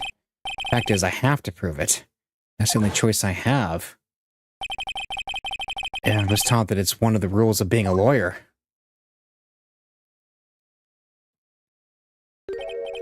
I can prove it. I'm going to bring your magnificent vengeance to fruition, just as you want it. That's good. A fighter till the bitter end, Wright. Since there's just one piece of evidence that can prove your point, why don't we go for the unlimited penalty? Are you trying to pressure me, Mr. Godot? Because it doesn't matter to me. I've got the one piece of evidence I need, but I'm going to save just in case. All right. Give me a break. You've got nothing, Wright. So what do I do at a time like this? It's simple. I've got to think outside the box and approach this from a different angle. All right then, Mr. Wright, let's hear what you've got. There's one thing I've demonstrated in the previous cross-examination. The killer was wounded. That was proven by the blood on the dagger. But we decided it was impossible for him to have hidden such a wound. If he'd been cut by a dagger, there should have been a bloodstain on his clothing. There's one place the killer could have hidden his wound. What did you say? Hidden? Yep. This is it. My last stand. I need to think about this from a different angle. I don't need to think about why there were no bloodstains on his clothing. I need to show how he hid the wound. It's the end of the line. The final stop, Wright. Let's hear what you've got. Where's this location where you say the killer hid his wound?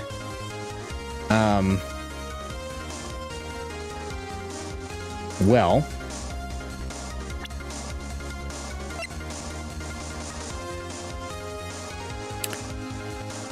yeah.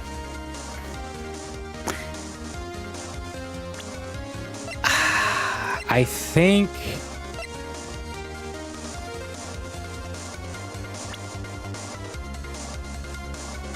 I mean, yeah.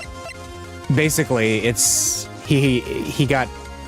Maya said that when when Godot, she saw the three lights, there was a hit, the three lights went out. His mask got knocked off, and the wound is on his face. He got stabbed in the face. So it's on his face, hidden by the mask.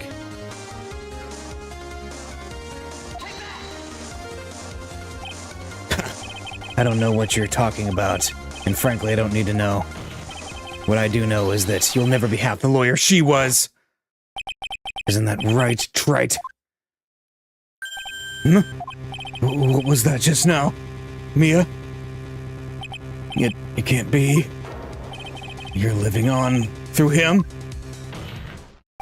Even as we speak, you're still hiding the wound.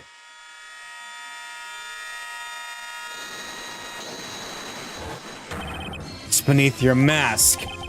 During the fight, the red lights given off by the killer suddenly disappeared. Seconds later, the killer let out a scream. That's right. Your mask went flying off your face. Mr. Godot, would you mind removing your mask? If you have a dagger wound under there somewhere, then I'd say this whole case is solved.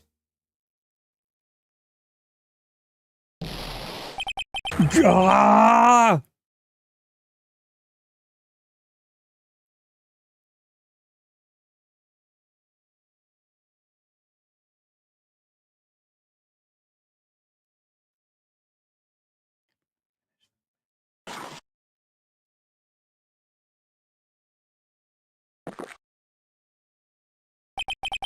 Just now, I saw her spirit in you.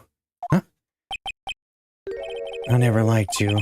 6 years ago, you helped the woman who put me to sleep by hiding her bottle of poison. And then, while I was sleeping, you let Mia die. But you didn't care. You just kept living your pathetic, happy-go-lucky life. You even had the nerve to follow in her footsteps as a lawyer. I could never forgive you. That's what I thought, Mr. Godot. But I was wrong about you. I knew it from the very beginning. The truth is, the only person I could never find it in my heart to forgive was me. You? Yourself? I was the one that failed to protect Mia. Me and no one else. I tried to avert my eyes from the truth, to escape from the harshness of reality. I just couldn't face Mia's death head on. So I ran, hid behind a mask. I threw away my true name. Couldn't even deal with being a defense attorney anymore, so I quit. But you saved Maya.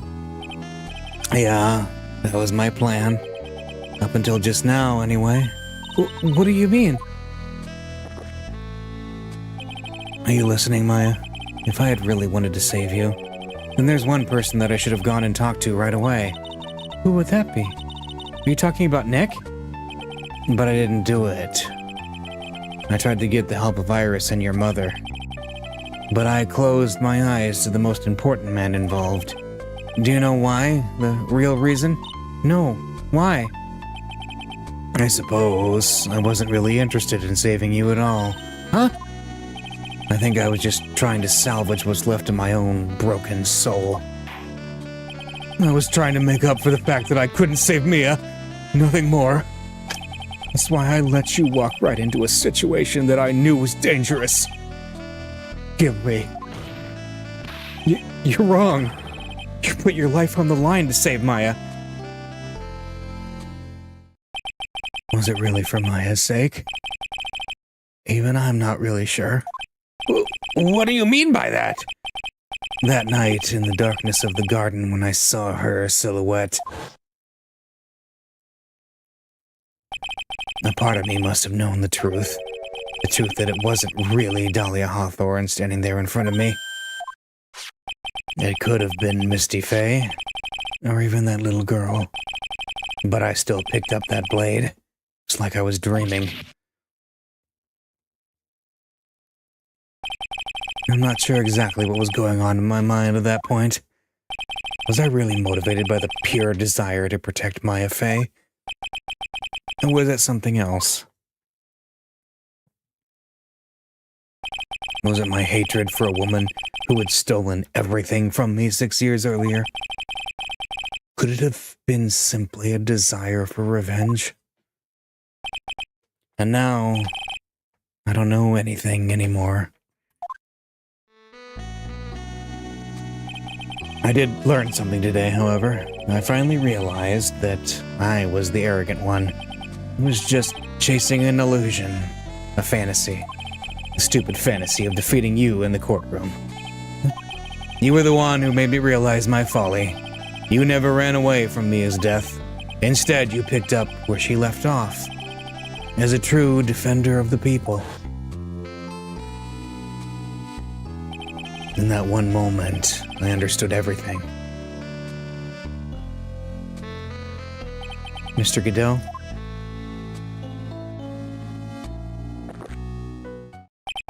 I think you already know this, but if you don't, my name is Diego Armando. Mr. Armando? I believe in you. I know you were trying to save me.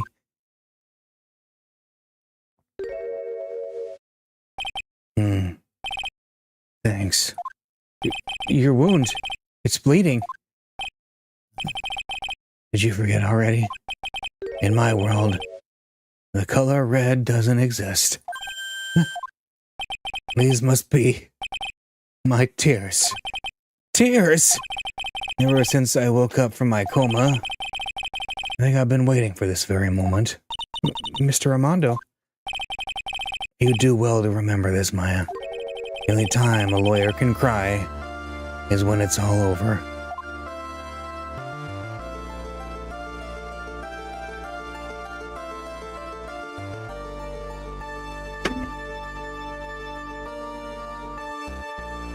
This time, it really is all over, isn't it? Defendant? Yes, Your Honor. Although you weren't directly involved in the murder, tampering with the body in the crime scene is a serious offense in itself. I understand, Your Honor. Mr. Armando explained that to me very carefully. I knew the risk, and I willingly cooperated anyway. Very well. Before I hand down my verdict, is there anything you'd like to say? Well, there is one thing. I'd like to say something to Mr. Wright. I want to apologize to you. Apologize to me? For what? For the case 5 years ago, of course.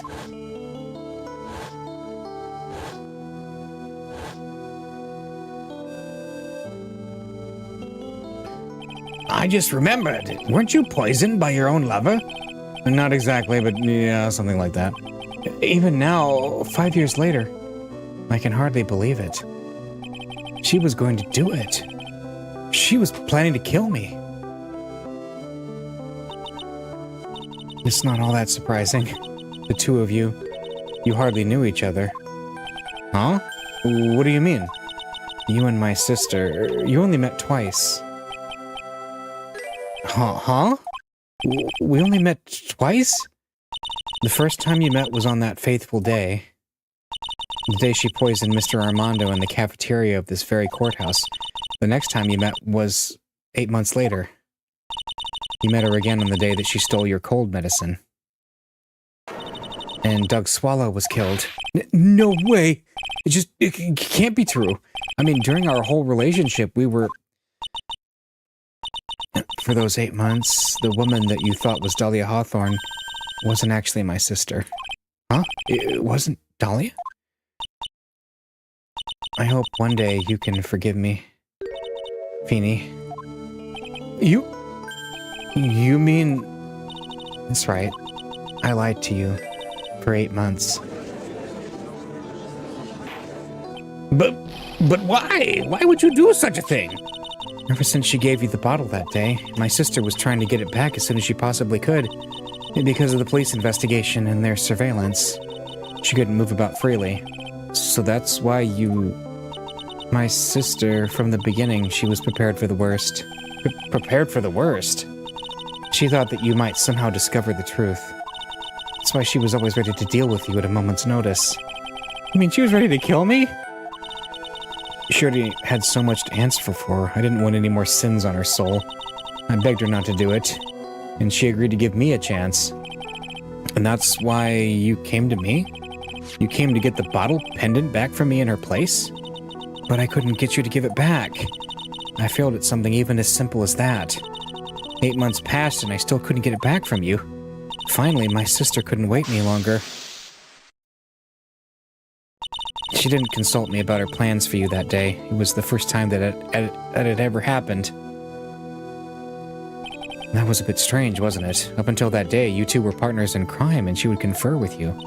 I think she must have noticed. Huh? Noticed what? My feelings for you. If I found out that she was planning to kill you, I would have done whatever was necessary to stop her. Even if it meant her life. Or mine. Iris.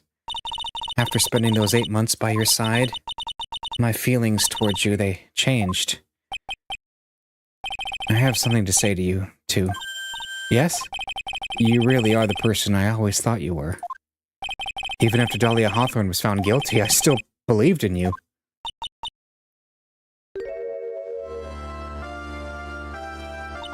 Thank you.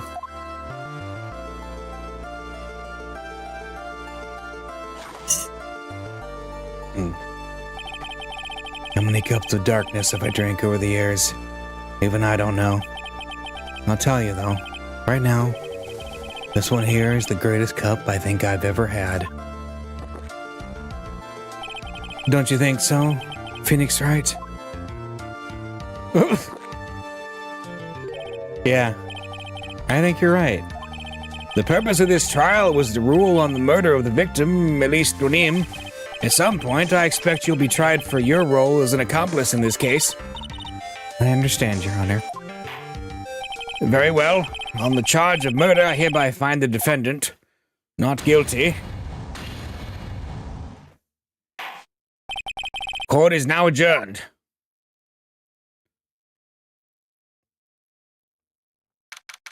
February 10th, 4:51 p.m., District Court, Defendant Lobby Number 1. So I guess it's all over. The way everything ended. Was justice really served? The man who risked his life to save Maya is being sent to prison. By my own hand. Of course, justice was served. Mia! I'm proud of you, Phoenix. Your defense was truly brilliant. But I couldn't save Mr. Armando. The man who cared so deeply for you. You're wrong, Phoenix. You did save Diego. You saved him in the only way possible. You mean, with that verdict? I think one day, you'll understand too. Phoenix, I want you to remember one thing. You were as good out there as any defense attorney could ever hope to be. There's nothing more you can learn from me. Mia! You've accomplished something I wasn't able to. I owe you a great deal. Thank you. Mia? I'm sure we'll meet again. Someday. Phoenix. I've handled lots of cases and seen lots of things, and along this journey I found myself asking just one question. What does it really mean to defend someone? I suppose today's case produced one possible answer. Nick? Maya. I guess it's just like my sis said. Mia? What did she say? That night when I channeled Mia to get her advice on what to do, this is what she wrote back in my notebook. Don't worry, Phoenix will save everyone in the end. But, come on, cut it out with that gloomy face. Can't you see? Me, Sis, and I'm sure Iris too. We owe you for everything you've done for us, Nick. Maya, how can you be so bright and chipper after all that's happened? You were brutally attacked. You even saw your mother murdered. Youch! Francisca. Still as softy as always, Phoenix Wright. Excellent work, Wright. Mr. Edgeworth, when did you get back? Oh, that's right. I guess no one filled her in on that. Edgeworth and Francisca have actually been helping me. Helping you? If these two hadn't been here on the first day of the trial, the defense wouldn't have gotten anywhere. Wow. But where were you, Nick? I heard he fell into a river and caught a nasty cold, which forced him to sleep all day. Yes, he laid in bed shivering from his fever, with Iris's hood pulled over his head. Oh, ouch. Talk about embarrassing, Nick. You definitely need more training. Anyway, thank you, Mr. Edgeworth. And you too, Francisca. I don't suppose... Oh. There's room for me in this group hug, is there? Oh, Larry! What's with the longer than usual face? I realized something. When I was reborn, I realized that Larry was never of any use to anyone. Not even once. That's not true. Right, Nick? What? You're asking me? Well, Nick, is it true? I've got a place in this world, right? Huh? Oh, yeah. Of course. I knew it. Everyone would be better off if I were gone for good. No. Oh yeah. Those portraits you painted, they were really good. Isn't that right, Edgeworth? What? Me? Why are you making that face, huh, Edgy? Oh, well, yes, indeed. I certainly can't say that they lack resemblance. Do you really mean it? What about you, Frenzy? Did I draw you well, too?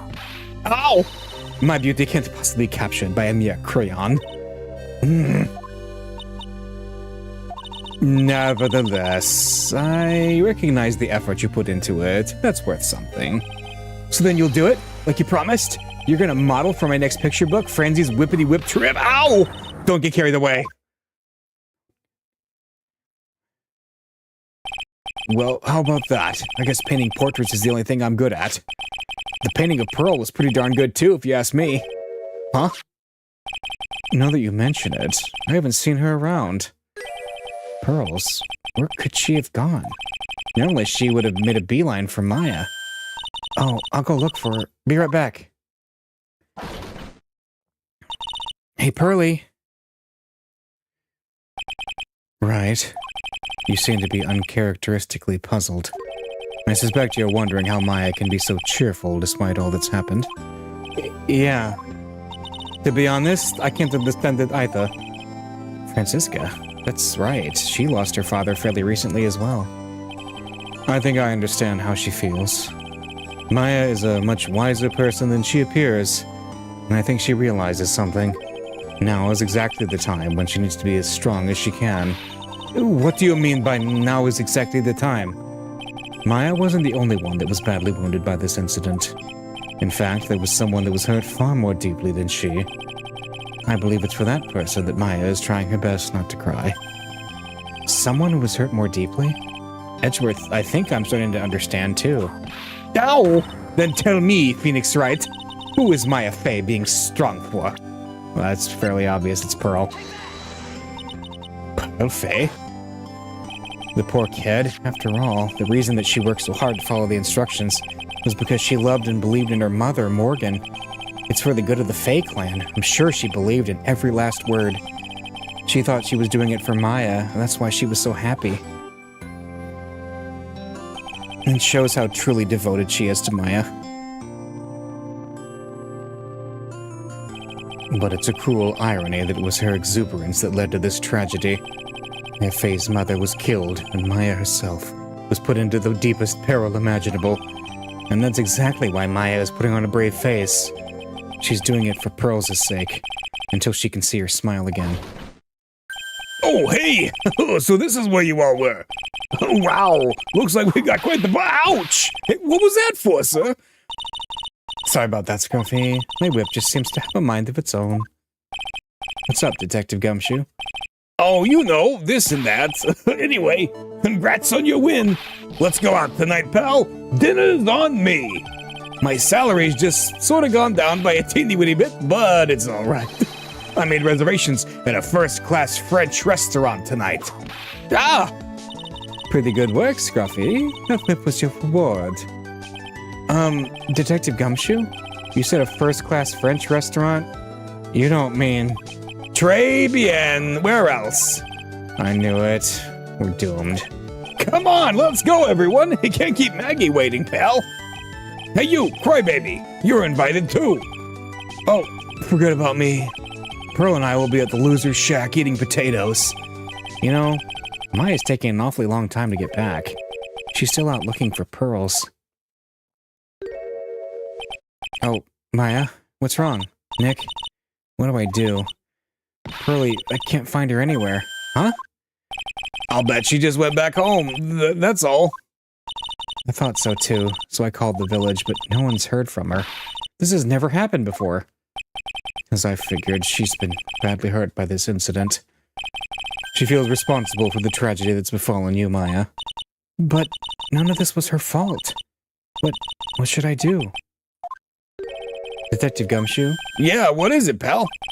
Could you guys go on ahead? But what about you? Maya and I we'll join you guys once we find pearls. Nick? Don't worry about us, Detective. We may be a little late, but we'll definitely be there. We have a lot of celebrating to do tonight, and I wouldn't miss it for the world. Yeah, but you're the... Ah! Very well, Phoenix Wright. We'll go on ahead. Don't keep us waiting, right? We won't. But where should we look? Where could Pearly have gone? Let's go, Maya. There's only one place I can think of the pearls might have gone to.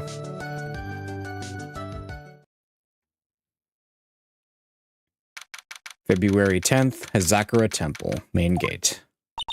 Hazakura Temple? For pearls, I bet this is a very important place. After all, it's where this whole incident started. What's this?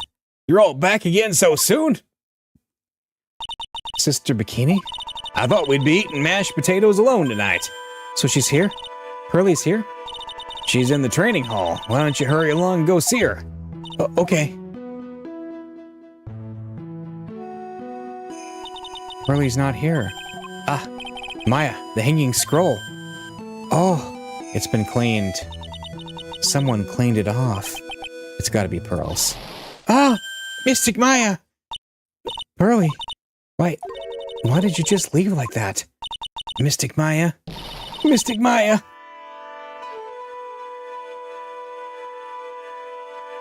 I swore that I would never trouble the two of you ever again. Because it's all my fault that Mystic Maya's mother. That's why you came here? It's the least I could do. To pray for your happiness. You don't have to do that, Pearlie. It wasn't your fault. You didn't do anything wrong.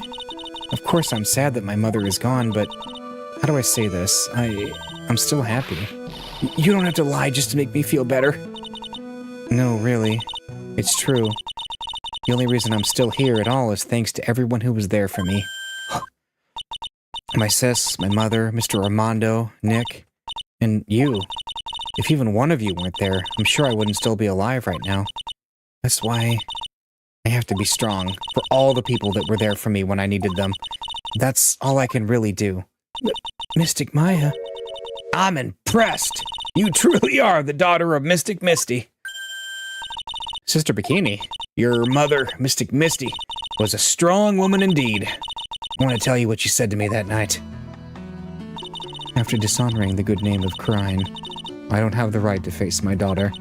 But still, Maya is always in my thoughts. It's true. She'll always be with me until the day I die. Your spirit was with her. That's why your mother was so strong. Even at the end, I'm sure she had no regrets. She'll always be with me until the day I die, huh? There's a rule or something all masters are to follow, isn't there? To never take the charm off until the day you die? That's the master's talisman. The thing that Misty kept by her heart and would never take off.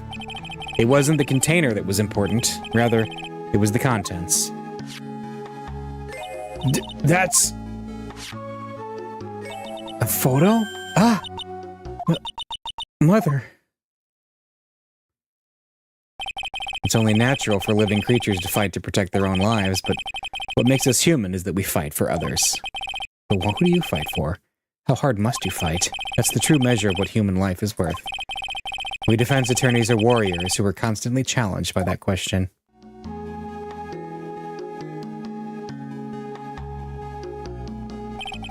Even when the battle is over and the bonds that connect us are severed, we always return, time and time again. Mia, Maya, Pearls, Mr. Armando, and Maya's mother too. I learned that from all of them. So they broke the vase too at some point? Well, shall we get going? Everyone's waiting.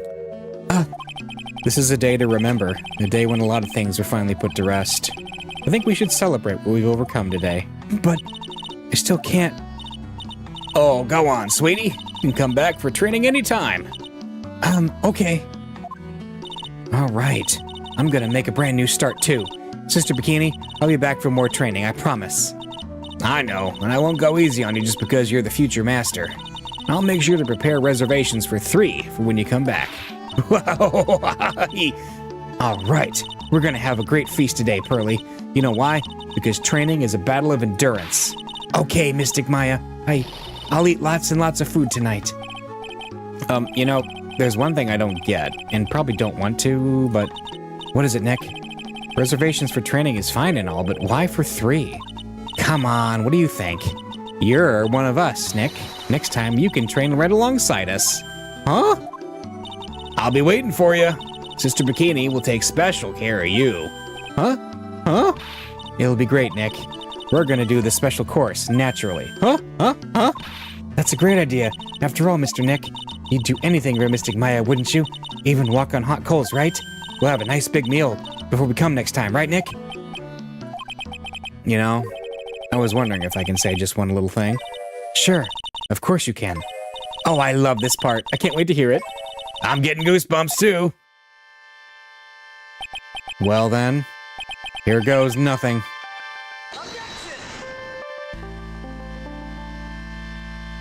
There we go.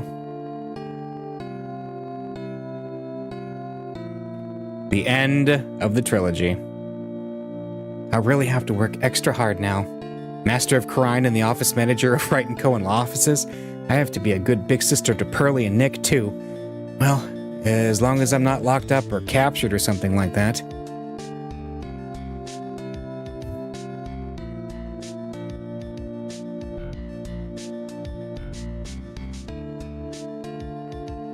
So it's true, Mr. Nick really is Mystic Maya's knight in shining armor. He went through with the special course all the way to the end. Actually, I heard there's a legendary extra special ultra course here too. I think I'll surprise the two of them by making them a secret reservation.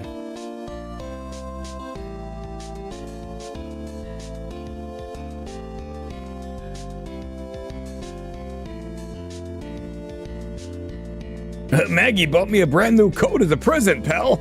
I feel 10 years younger. I'll never take it off. Yes, but somehow you don't seem the same. I guess a dirty, shabby old overcoat is just more detective-like, sir. Don't worry about it. In the name of love, a man will soil himself silly. Okay, oh boy.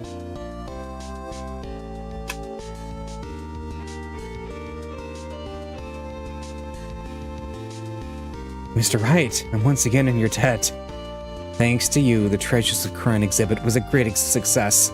I even got to see Miss Von Karma, who I hadn't seen for almost a year. She taught me how to use a whip, and said that I must show you what I've learned. Oh no.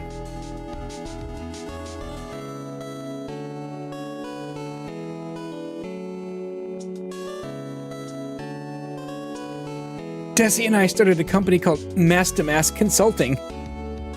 We're dedicated to stopping the evil plans of all the criminals in the city. Our motto is cut it out, please. Pretty cute, huh? Well, we also sell plans to the criminals as kind of a side business. I wonder if that's okay. Sometimes I think maybe we're the worst criminals.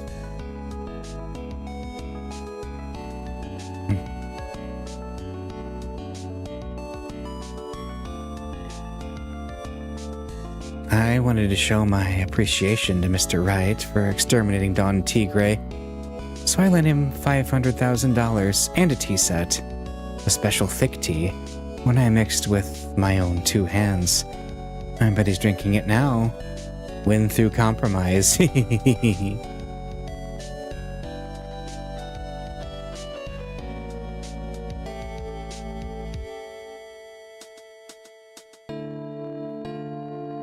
I'm just old and in the way. A wrinkly, grumpy, clown-nosed waste of flesh. At least that's what I thought. But my grandkids had a birthday party for me the other day. Talk about embarrassing. 69 years old and I cried like a baby with a dirty diaper.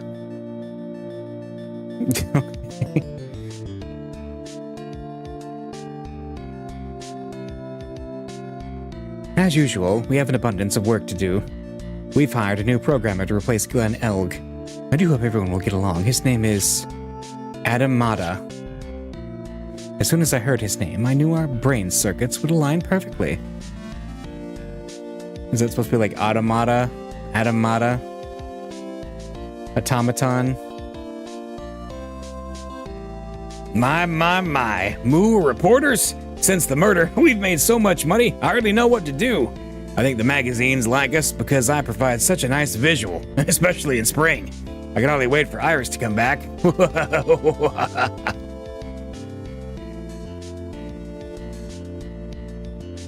Masahiro Okamoto and Katsumi Marunaga.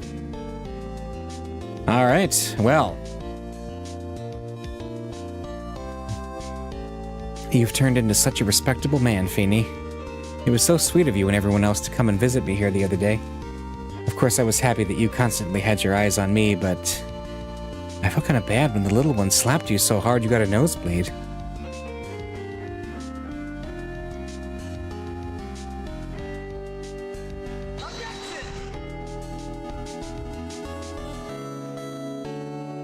Ben Groman Judd.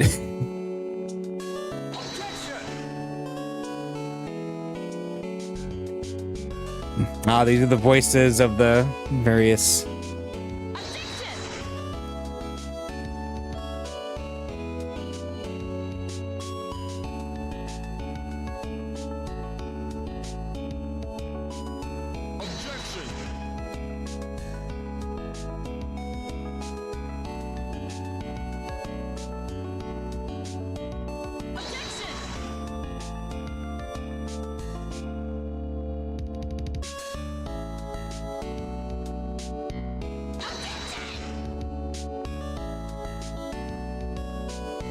Ah, yes, Mr. Payne. We'll be seeing him again. What's this? I'm back from a long and tiring vacation, and no one is here to greet me. I guess while I was gone, my little whippersnapper buddy quit. Now I've got no one. What kind of lonely, crazy security room is this supposed to be anyway?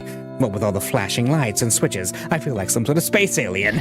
And now what am I going to do with all these macadamia nuts I brought back for everyone? For bringing them over to Edgepoo? I know exactly what this aliens and saw them. I can't really accept these. I'm afraid. Or something like that. Oh, when will I ever find a gentleman who likes a refined lady like me?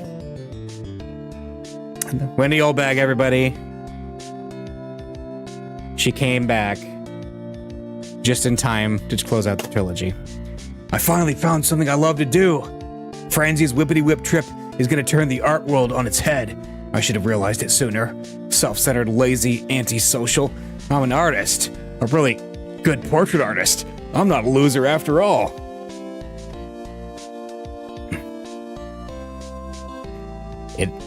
It's the end of the Phoenix Wright trilogy. Oh, and there's his art.